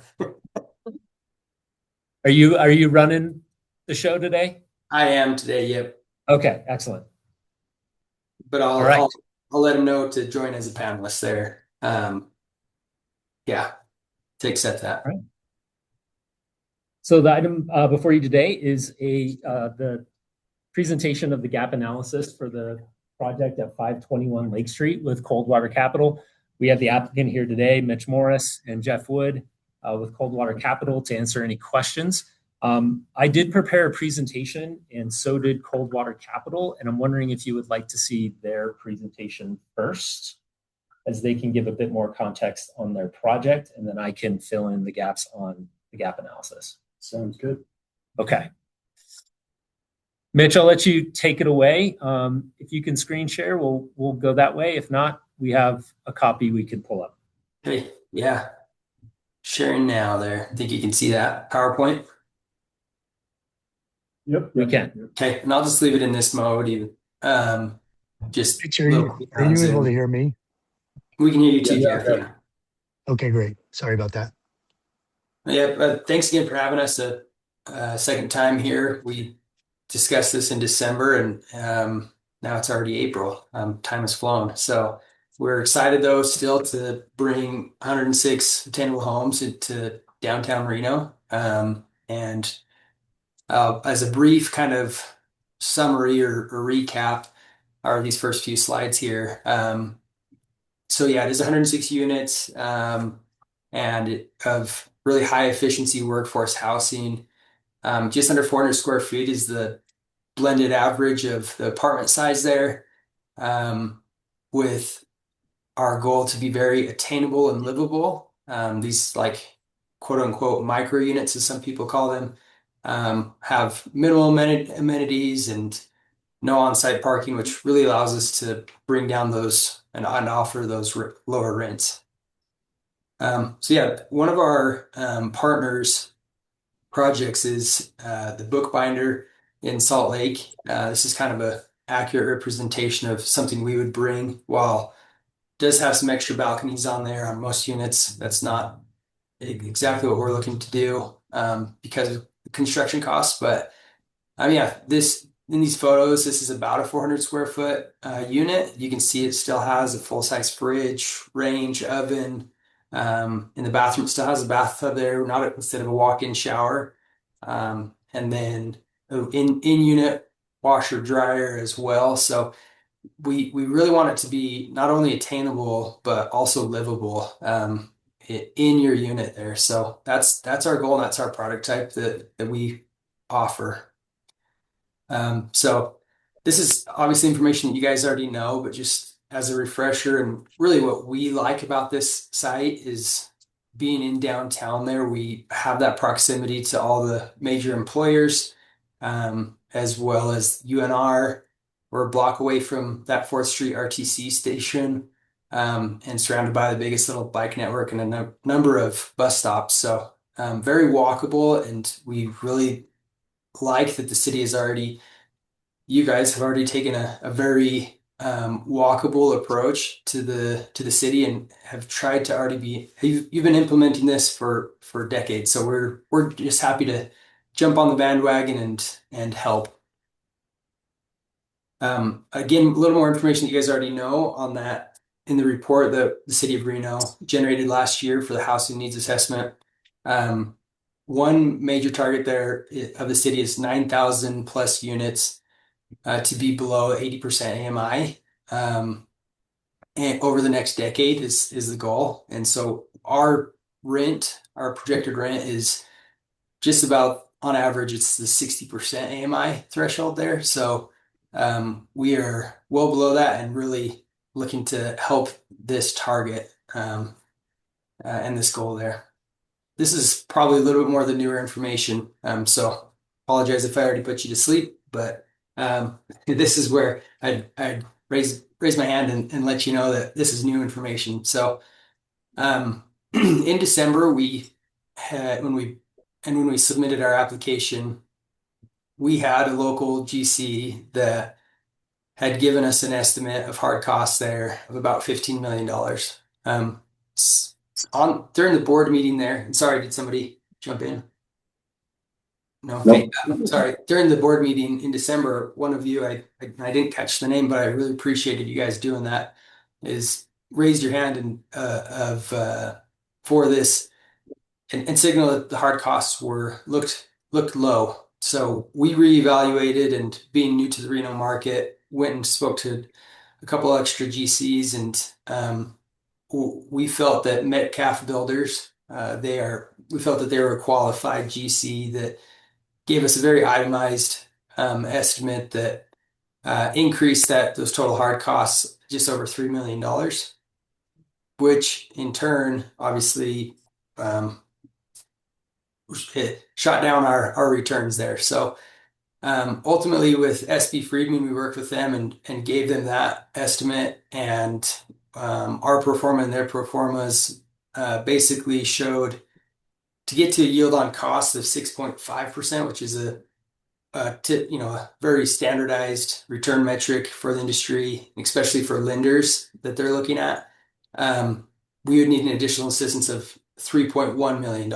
So the TIF generated would be about $1.8 million, which would be below most lenders. Any lenders that we've talked to, we wouldn't be able to get lending on that yield on cost of 5.8%. So, however, we have spoken with lenders since the December meeting and feel that we can get some reasonable lending on a project that's at 6.25% yield on cost, which would be the $1.8 million in TIF with an extra $800,000 in assistance there, supplemental assistance there. So it's really SB Friedman that said, most market developers won't come in unless they're at that 6.5% yield on cost.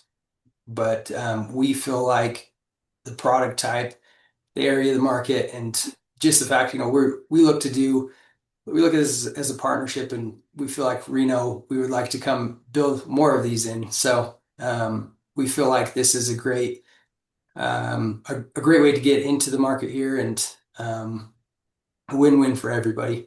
So just as kind of a summary of that strategy, that funding strategy, we would ask for first 100% of that project generated TIF.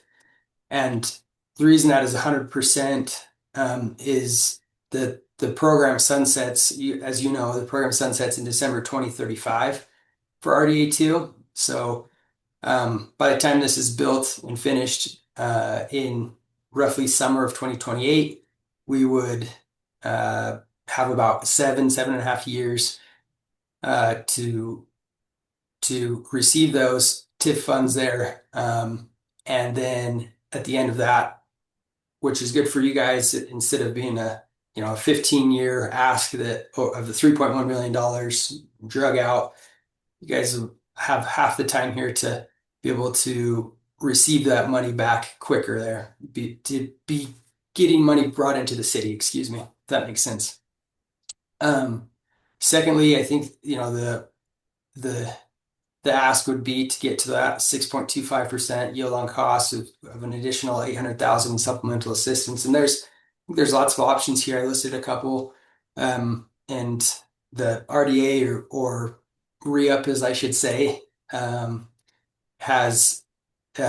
probably point out a few other options, but one would be a possible just annual payment over the remaining life of RDA2, or we had thought maybe an impact fee credit, where impact fees are about double what we see compared to our Utah and Arizona projects, which really makes up about 6, total impact fees here and permitting fees and stuff, we estimated about 1.3 million, versus in a similar market in Utah, Arizona, we'd be with a similar project, we would be somewhere around $600,000 to $800,000. So Mitch, for the record, Taylor Adams, you also never have to pay income tax either.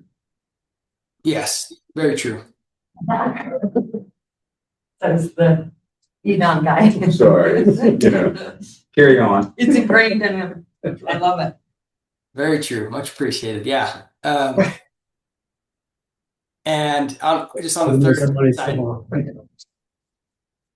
the third thing there, just, we will continue to value engineer on our side. They are already fairly significant.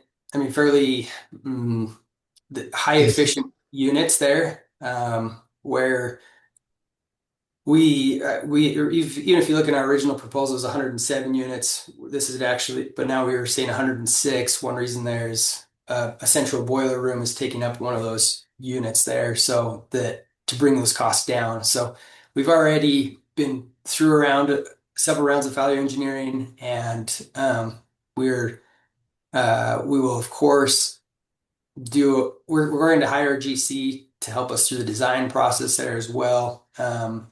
So if there are any cost savings to be had, we will find them. And we're comfortable, as SB Friedman kind of recommended, a construction cost true up and future performance check-ins. We're very comfortable with those as well. So as a summary here, I mean, we really do want to deliver these 106 homes for Reno's workforce, and yeah, would love your assistance to be able to bring this project to life and help everyone out. That capital that's fairly done. However, I will. Okay. All right. Thank you, Mitch. Yeah, you bet. Yep.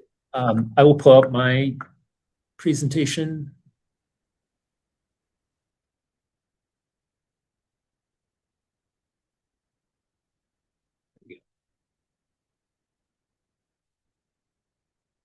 All right, Brian McCardle for the record. So I'm going to quickly go over some points they already mentioned, but this is the tax increment gap analysis for the 521 Lake Street project, done by SB Friedman, who is our consultant for most of our gap analysis. Project location is on Lake Street, just north of the Reno Event Center, and then a block from the freeway. That is the massing of the building. So these are 106, 107. It's been debated back and forth how many units, but they're micro units, around 400 square feet, no parking. And the average rent comes in at about $1,270, which would put it at about 50% AMI. So that this is what we call naturally occurring affordable housing. It's unsubsidized. It really hits against those 9,000 affordable housing units that we need, that study showed. The total project costs are about $24 million. When we look at the TIF created, we actually don't look at the total project cost. We look at the improvement cost, which is the hard construction cost, which is about $18 million in true hard construction costs. Right now, that property has a taxable value of $313,000, and it currently pays $2,600 in annual property tax right now. After improvements, it'll go from paying $2,600 in property tax to $212,000 every year. So that's not even a 10x increase, that's a 100x increase in future property tax. Now, what SB Friedman found out, and what I think we're going to see in almost every project in RDA2 that gets proposed here on out, is that the TIF created does not create enough to support the project. We have too few years left in any project, so that by the time it gets built, by the time it gets assessed, we really only have 7 years in property tax created, which is going to make every single project we look at in RDA2 difficult going forward. So recognizing that, SB Friedman said the true gap for this project is $3.1 million to reach those benchmarks that they see are investable. This project, through the end of 2035, will only create $1.8 million. So there's a delta of about $1.3 million to make this a feasible project. Going back to how this property tax goes from what it is currently generating now to after it's developed. So currently, they pay $2,600 in property tax. Through 2035, that's going to generate $26,000. And over the next 30 years, it's going to generate $78,000. What does the city of Reno get on an annual basis? So because the city of Reno only collects 26 cents on the dollar for property tax, and because of the property tax caps, the city of Reno only makes $366 a year on this property in property tax. After it's developed, it would go up to $212,000 annually. Obviously, for the first 8 years or so, we would receive that at the redevelopment agency in tax increment. It would create $1.8 million by that time. But over the next 30 years, after the RDA sunsets, this project would create $4.8 million in future property tax, compared to $78,000 if that property sits undeveloped and vacant at the moment. What that means for the city of Reno's general fund is after 2035, when RDA 2 sunsets, the city of Reno's general fund would receive $61,000 a year up from the $366 they make currently. As I said, every project we're going to see is going to have that gap. So what direction you all could give today to recommend to the RDA board is what level of participation support you think this project needs and is deserving of. Option 1 is to do no support from the agency. Second option would be to allocate 100% or some component of that. You could do 90, 80. You could do a flat fee, a flat amount.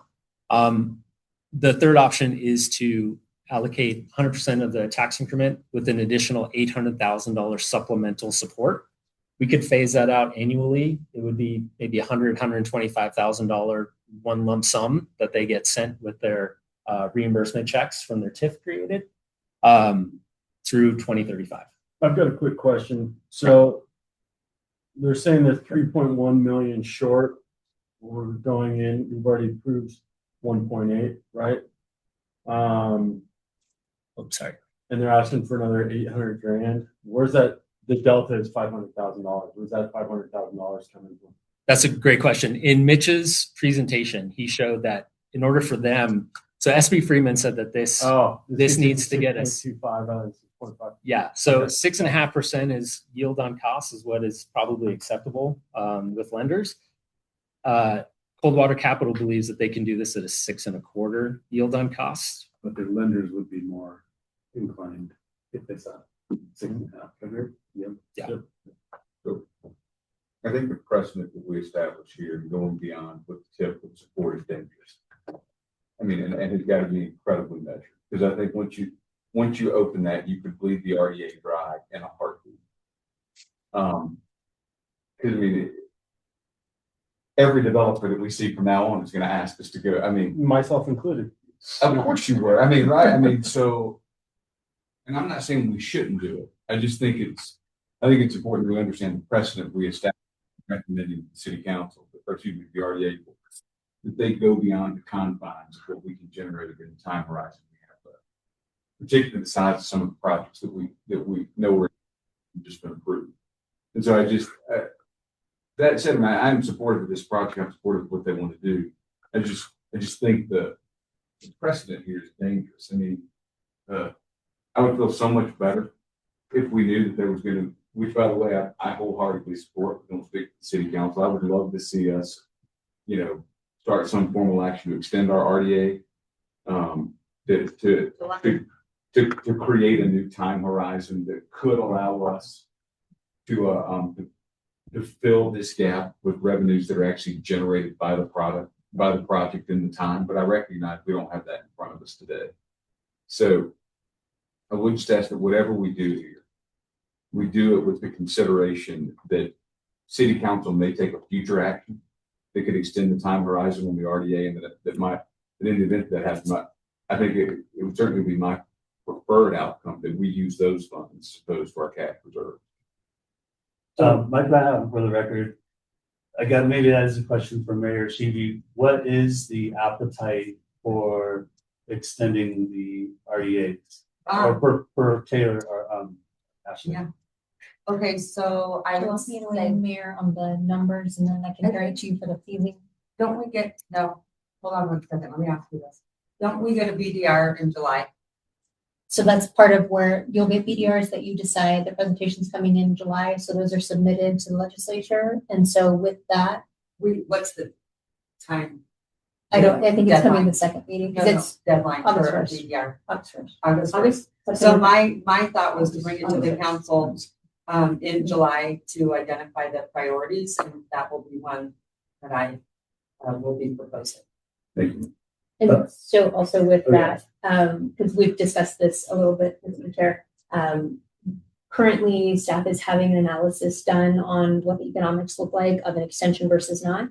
That was something that is scheduled to come before this body in July for you to weigh in on, that we would then take to the RDA. And while the RDA does not submit a BDR or get to extend, we would then at least have that information in your position to then give to the city council for them to be able to take a position. So Gotcha. the answer is it's coming to you in July. But as you know, session won't give us an answer until. Sure. Another question. If we chose not to use our reserves, what are the other options for them? You mentioned like an impact fee that could be. Is there anything on the city side that could be? Brian McCardle for the record. I don't know of any fees or any sort of additional abatements or subsidies that could be given to them on the city side. There's sewer credits. That's already deferred until C of O currently, which was an attempt to postpone upfront soft costs and the burden on development. The only other subsidies, or it's not even a subsidy, it's a deferral that I'm aware of, which I think has expired, and Madam Mayor, you may be able to weigh in, was what we ran under the 1,000 homes in 120 days. You're right, it's expired. And so there's not any other programs that, granted, it's not money for these guys, but when you kick the can down the road, it changes the returns. For sure and you start paying those fees out of revenue generated by the project rather than borrowed money. So I don't know if there's any appetite for not a project specific, because I know how our council doesn't like to do that, but maybe revisiting something like that for projects similar to what we did 1,000 homes in 120 days. Is that possible? Or? I have no problem doing that for RDA affordable housing. I don't know, I'd love to find out. Ashley, can you find out? Yeah, I can look into it and see what options that we can bring forward. So some of the things from your resolution were actually codified, which is nice. And then the sewer credits that we also removed the expiration date. So there may be some sewer credits on this property. Road impact fees would not be eligible because there's nothing already constructed there. So no one's ever paid those impact fees. Right. But we can look in and see if there's any other options. Continue to go with the affordable side. The affordable housing has the sewer credits when council allocates those. Those have all been expended out of the sewer fund at this time. I know that, but putting it all on the back end for affordable housing. Yeah, that continued over. Yeah, that's codified now. I thought so. Mhm. Sure. So like I said, for RDAs and other affordables, whatever, what else are they doing in other cities? I don't know. TIP is really your largest tool that you Probably the find. one, and yeah. It's the one that we find that is most helpful for most developments. And as we know, a true affordable housing project doesn't pay any property tax in increment. So that's why you see it with the market condition or workforce housing. So TIP is usually your best tool for those. Hey, Brad, for the record, a question that I didn't think we need to get on the record is, have we heard from the developer, what is the project executable with the subsidy that that RDA 2 can provide? Are you saying the 1.8 million? That's correct. Currently, no. However, as we continue to refine the project through the process, we are doing our best. We've already gone through 2 value engineering exercises. As you'll notice, there's no amenities, there's no pool, there's no, we've taken out all of the bells and whistles, and that's very intentional. We don't put them in intentionally because we're trying to hit a rent target and deliver a product that meets that rent target. We think there's unbelievable demand for rents at these lower levels, but we're also not sinking, low income housing tax credit development. This is not a technical affordable housing project. So we run our numbers based on the design, and frankly, we've done this project in multiple other cities. It's just a little bit more expensive here in Reno. Each market is different, right? And so that's been a little bit of the challenge. And so we've gone through the value engineering exercise. We'll continue to do that as we refine the drawings even further. But as of right now, the 1.8 doesn't. Our threshold is kind of that 6.25 yield on cost. It's tough to attract equity. It's tough to attract debt at a project where the yield on cost is below that number. And so I'm not saying that we can't get there, but as of right now, we've already gone through some value engineering exercises, and so our hope was to be able to get by with a lower yield on the project, but we still have that gap. And it's not to say, again, sorry, long-winded way of saying that's not to say that we can't get there. It's just going to take some more effort on our side. And sorry, last thought is, I know we want to be careful. I know the RDA wants to be careful about setting a precedence for additional funding, but is there a way, knowing that this will be a common problem, to cap that as maybe a percentage of the total project, to say, hey, on this project, can we get $500,000 or something like that in additional funding, and on a percentage basis, and then use that going forward? But just an idea I'm throwing out there. Jake Kenny for the record. What about the parking situation down there? Yeah, this zoning does. Where are all these people going to park? On the street. There's no parking standards in downtown. So we don't require, it doesn't have current parking requirements when development goes in the downtown core. That was something that city council made that change to the law several years back in order to try to help stimulate and make the cost of development cheaper. It does have implications, but that was the policy choice made. Yeah, it has implications on rentability, and it's a risk that the developer has to assume. But yeah, not important. We've also done an analysis on a lot of the on-street parking, and based on our analysis, there's plenty of on-street parking in and around this development. Including, speaking with like the bowling, that has the big parking structure there, or other parking structures in the area, that there could be deals met there, if needed. Or Reno Regency owns a parcel just north of this lot. We've spoken with a couple other landowners there nearby. So, Colin Robertson for the record. I wonder, Jeff or Mitch, if you could talk a little bit about the value engineering exercises that you've already gone through to get to this phase, because I feel personally that this is a really important kind of product for our community. But at one point or another, there's also like a value engineering line that will become a burden or an obstacle to its success if we go too far into value engineering. So I wonder if you could just talk through that a little bit. Yeah, I appreciate that. So started with just the efficiency of the design, right? Is getting it as absolutely efficient as possible. And then secondly, we originally had balconies. We had some additional typical balconies. We got rid of those. We went to Juliet balconies. We got rid of those to pull some cost out. We actually re-engineered the HVAC system based on our general contractor's recommendation as the most cost-effective way to, so this is PTAC units through the wall as opposed to some of those other things. So everything from HVAC to the efficiency of the building to elimination of the balconies. But from a livability standpoint, full size, refrigerators, in-unit washer dryers. There's no gym, there's no pool, but from from a livability, the person will have all what they need in their particular unit. Operable windows? Yes.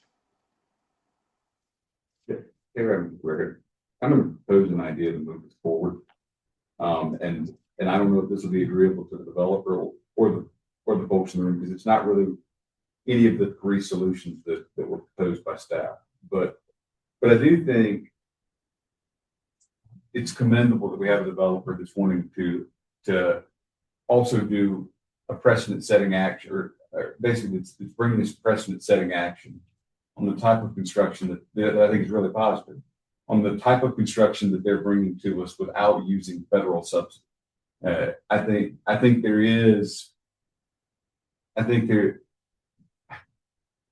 that is that precedent is as powerful as the one that I don't want to break or establish. But so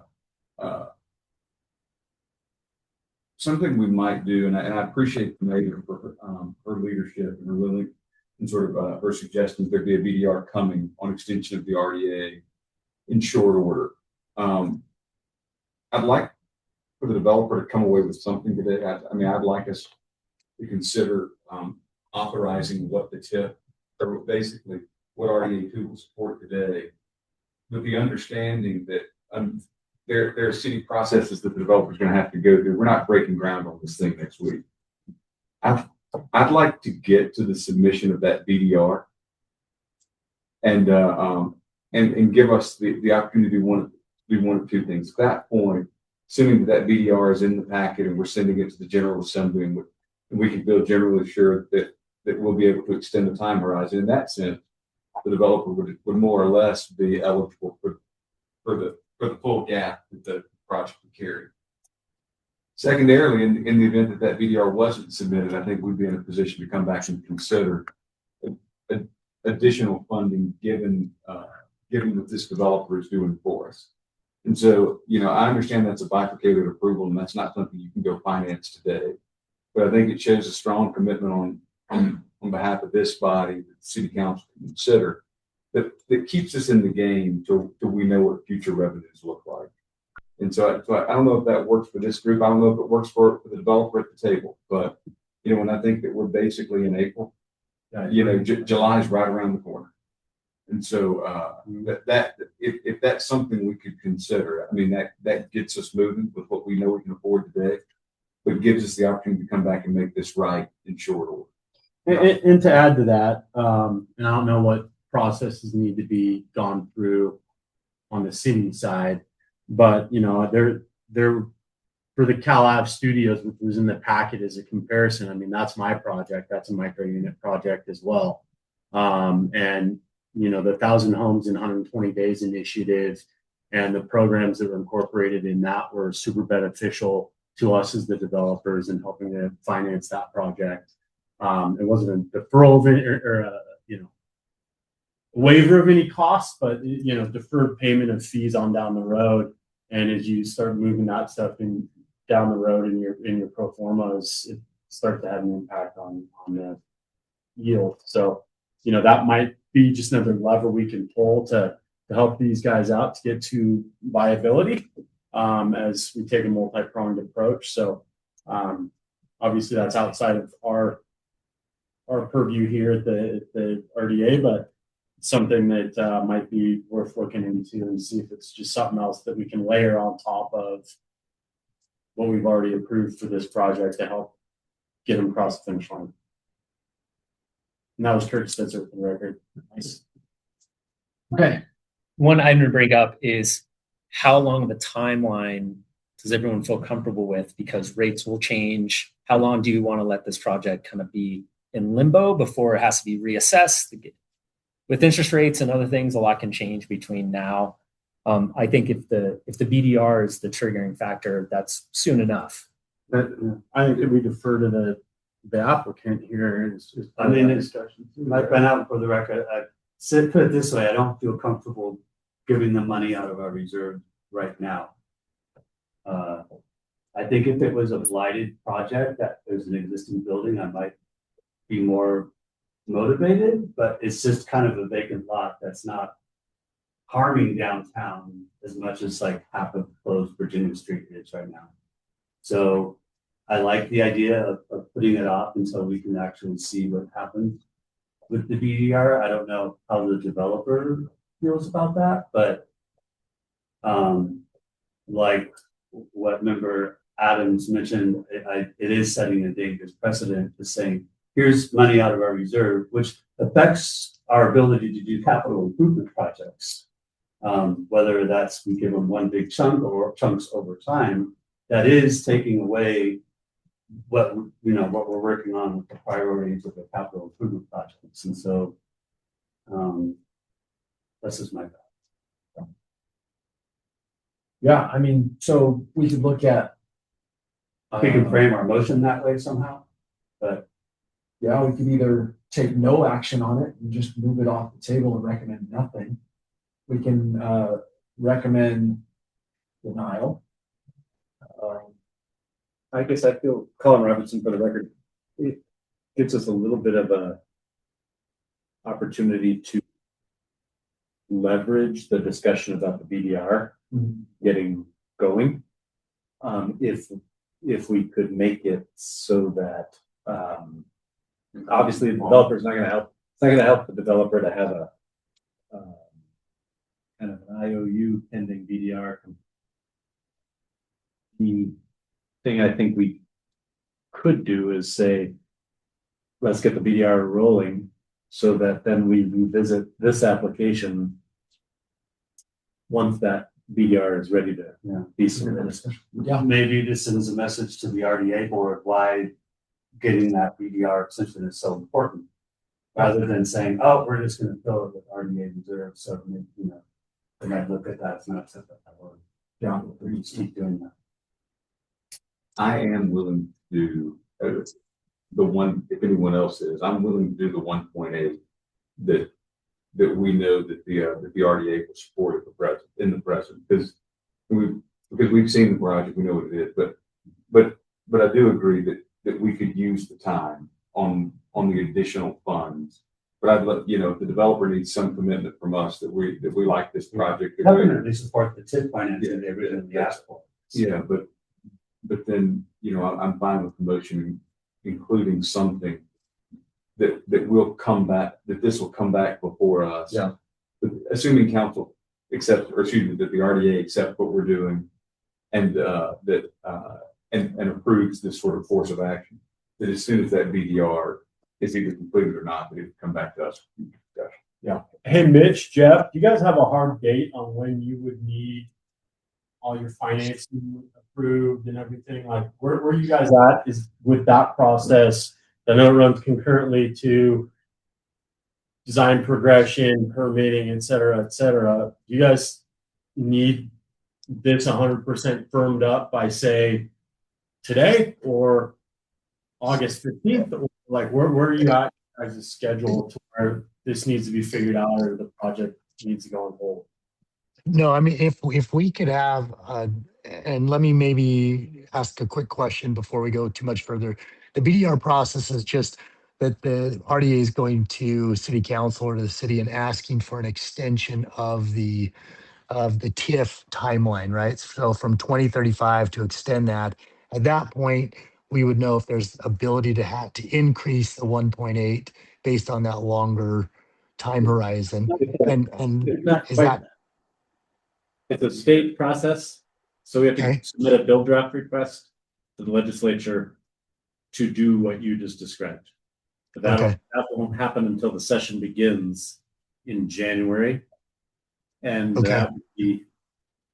that's a longer time horizon than you're thinking it would be, but it's how that process would extend the RDA's life. But we would know. But we would know in late July, early August, if the city was going to ask the General Assembly to do that. Yeah, correct. And September 1st is the BDR deadline. That's right. And there's not really, I guess I don't know how I've been around when these things were passed, or paying attention at least. But there's no real risk that the legislature wouldn't extend or renew or reissue. There's risk. That's a big risk. But we do have to know. Why would it be a- Very motivated parties. I would be opposed because you would essentially be taking money. Oh, you know, how we always have that discussion that after 2035, the city or the school district would get the full amount of the property tax. If you extend the RDA, you're basically saying, we're just gonna keep that for a little bit longer now. And so I think that would be the risk or the possible opposition to it is, I think Councilwoman Megan Eber kind of put it perfectly on her argument in the last council meeting where you're going to continue to take money away from what would be normally going to the general fund and putting it into the RDA district instead. And Just looking at, devil's advocate or both sides. Right. That would be the Why would the state legislature have that position if it's been approved by the city council as something the city actually wants? There might be other things on the bill. Yeah. That might not just be, right? The city gets one bill. They might want 5 things on that one bill. So, there's some unknowns there. Or someone could come Other in at taxing the end and agencies. attack something on that bill that totally has nothing to do with it and it kills it. I wasn't aware that we only had one bill for the I city. mean, there's agreement. ways, there's opportunities there, a lot of representation. But it's also important to know there's a very motivated party in the Yeah. community who's going to want to see RDA 2 extended. A well-heeled, motivated party Yeah. that will be advocating for this extension. And a legislator can bring that on That's right. their own. It might not even want, that one single thing, extend RDA 2 or whatever. I mean, it was introduced in the last legislative session. The issue was that it was introduced by pushed by a private party and not by the city itself. So it was kind of a bad look. We weren't comfortable with moving forward. Yeah. You want cities to have been very thoughtful and say this is why it makes sense instead of for one particular. And that was a special session for a particular piece of legislation, but obviously this is a true General Assembly session, so this is a different thing. Anyway, I don't know. That we So have maybe all of that. We need to move this to some type of recommendation or not, so we can move on to our items. here's what I think we can control is if we can get the 1.8 approved, then we continue to go to work to refine our plans with the design and with the GCs and continue to try and pull money out of the project without obviously diminishing the project so much that it affects our ability to drive demand and rent the apartments. So it allows us to live another day and has conversations with our lenders and our equity partners while we continue to try and refine the project and further the design and do those things. And then the hope would be obviously that if we can make it till July, I mean, we can get to July, that's no problem. It's then becomes the question is even if it's approved or if it looks like it's going to be approved, that doesn't get approved until January. And that is a little bit challenging, but I think we're gonna know more in the next 3 or 4 months as we continue to further design and refine. So that 1.8 allows us to stay alive and keep the project going. And if there's a time horizon that you need to put on there, I'd ask maybe 6 months so that we can continue to refine and then get back to you on that. I move approval of whatever motion you're going to draft out of that, Brian.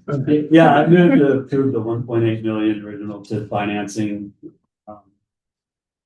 It might not be the 1.8. It might be 100%. Yeah. And the one worry I have with that, sorry to interrupt, is that as we delay the project, the increment created could be less. So there's just a timing issue with everything. But if you say 100%, the intent is 100% if the project went forward today. Yeah. Ideally, it would be 1.8%. Okay. Yeah, I would just, I That guess sounds this is a question that might lead to the motion, but can we stipulate that 100% of the TIF through the sunset of the RDA with the stipulation that we would commit to revisiting it pending the bill's extension? Yeah.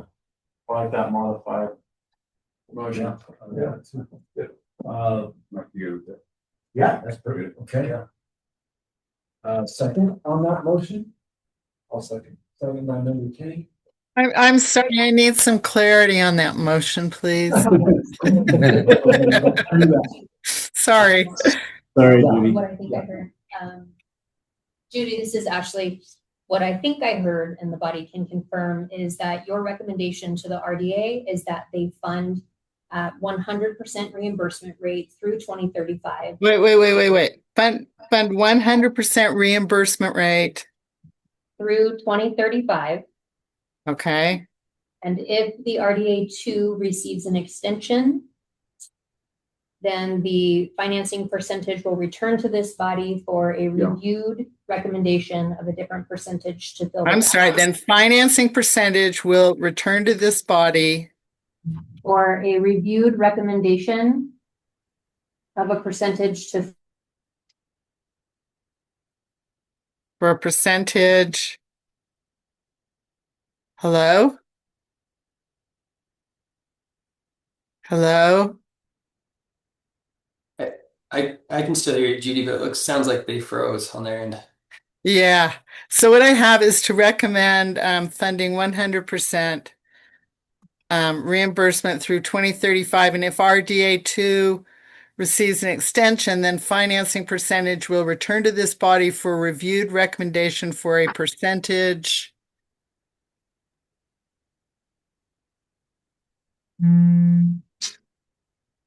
Yeah, and I'll. Then what? It's a good question. I won't speak on behalf of the board there. Okay.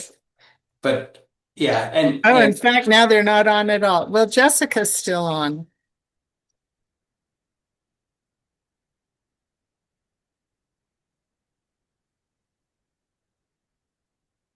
Okay. Well, you know what? They can finish it when I send it to them. Does anybody know who made the motion?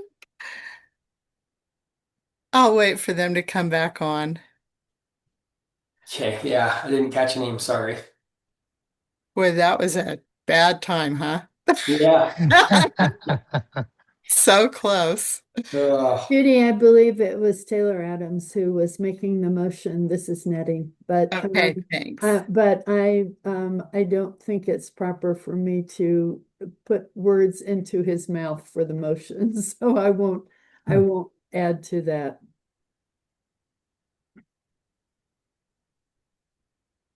And we may ask a clarification too on the motion if they're able to get back on, just that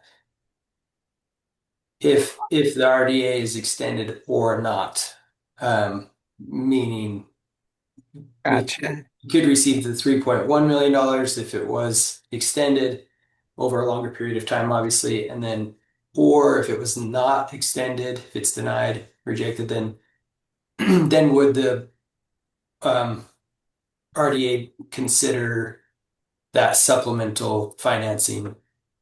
I think that's what they're implying though, Mitch, is we'll come back once that PRD.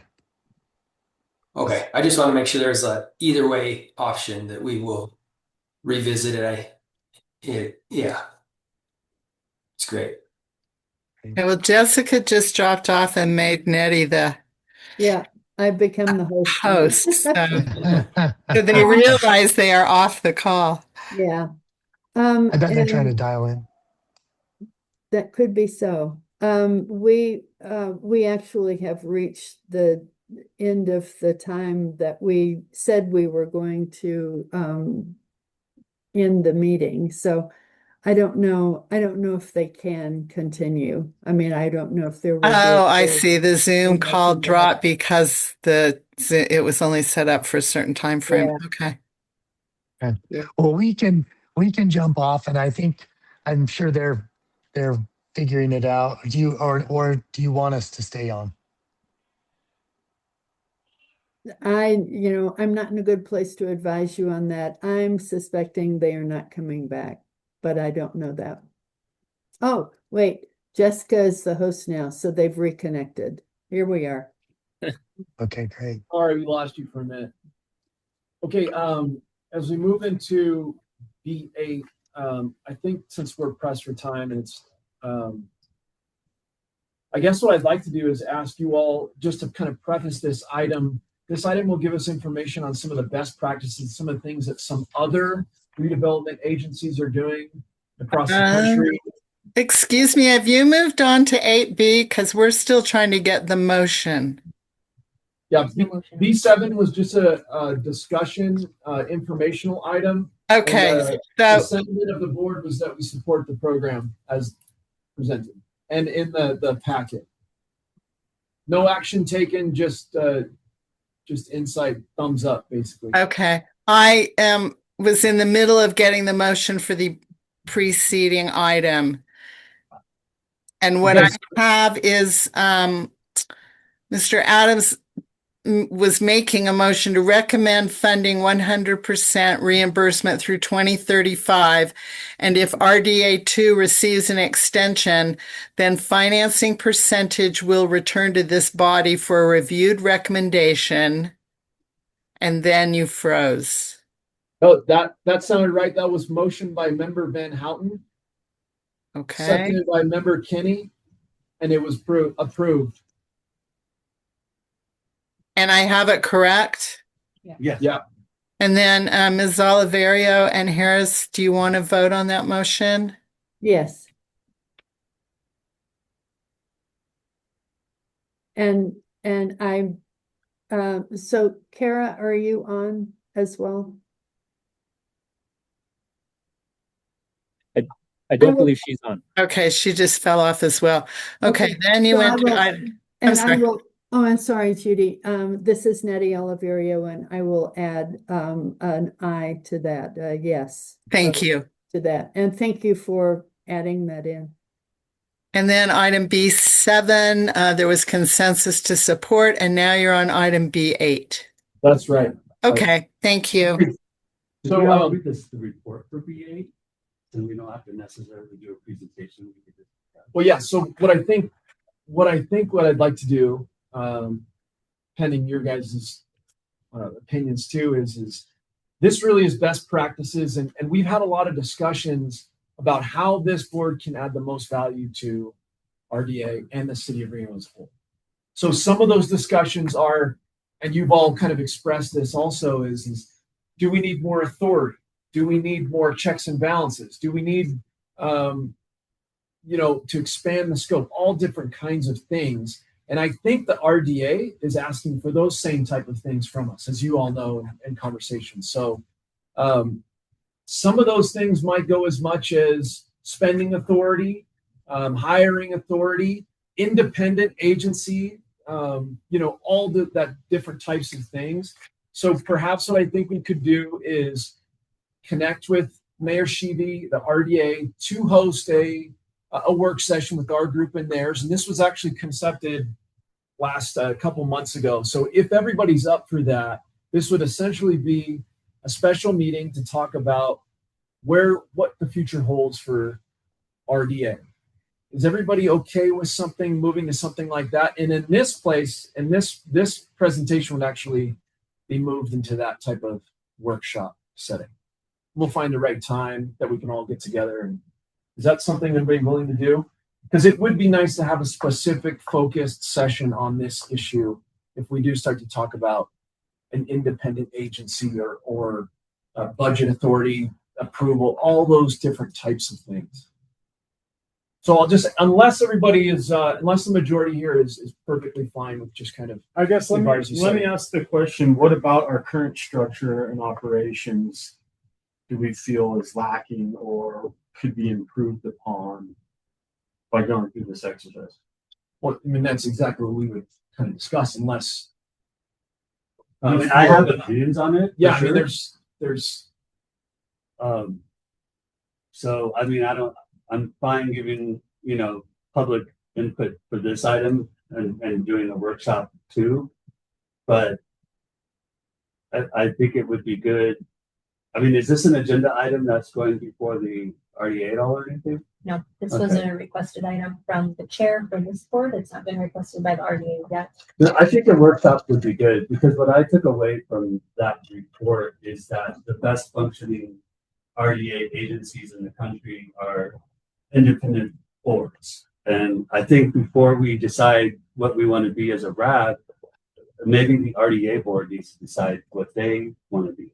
And so I feel strongly it should be a separate board, appointed board than the city council for numerous reasons. So maybe a workshop would be good. I don't know if Mayor Sheeby can Yeah. pipe in. Happy to help. And there are several cities that do it. Have different structures. I assume you have researched what those are.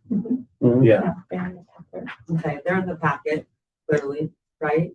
So I think it would be good to, quite honestly, this is just my thought, because now of ward only voting, that council members are very focused on their works. That's what they should be. That's what they were elected to do.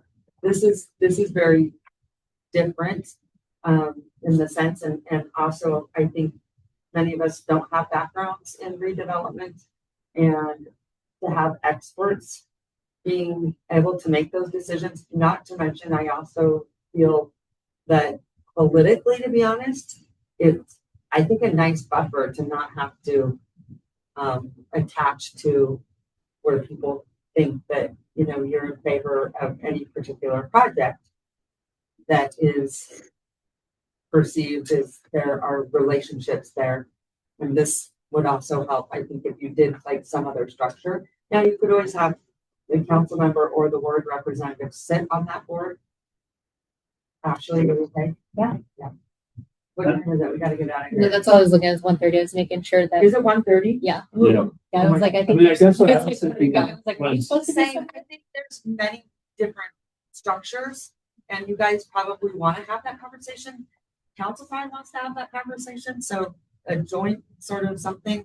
I don't know. I'm just saying there's a lot of pluses, I would think, to something like that. and kind of what I was thinking was discussing it, and then I was actually on the section where we do future agenda items, making an actionable agenda item for this board to actually recommend something to the council, rather than, I don't know, cornering them in a workshop.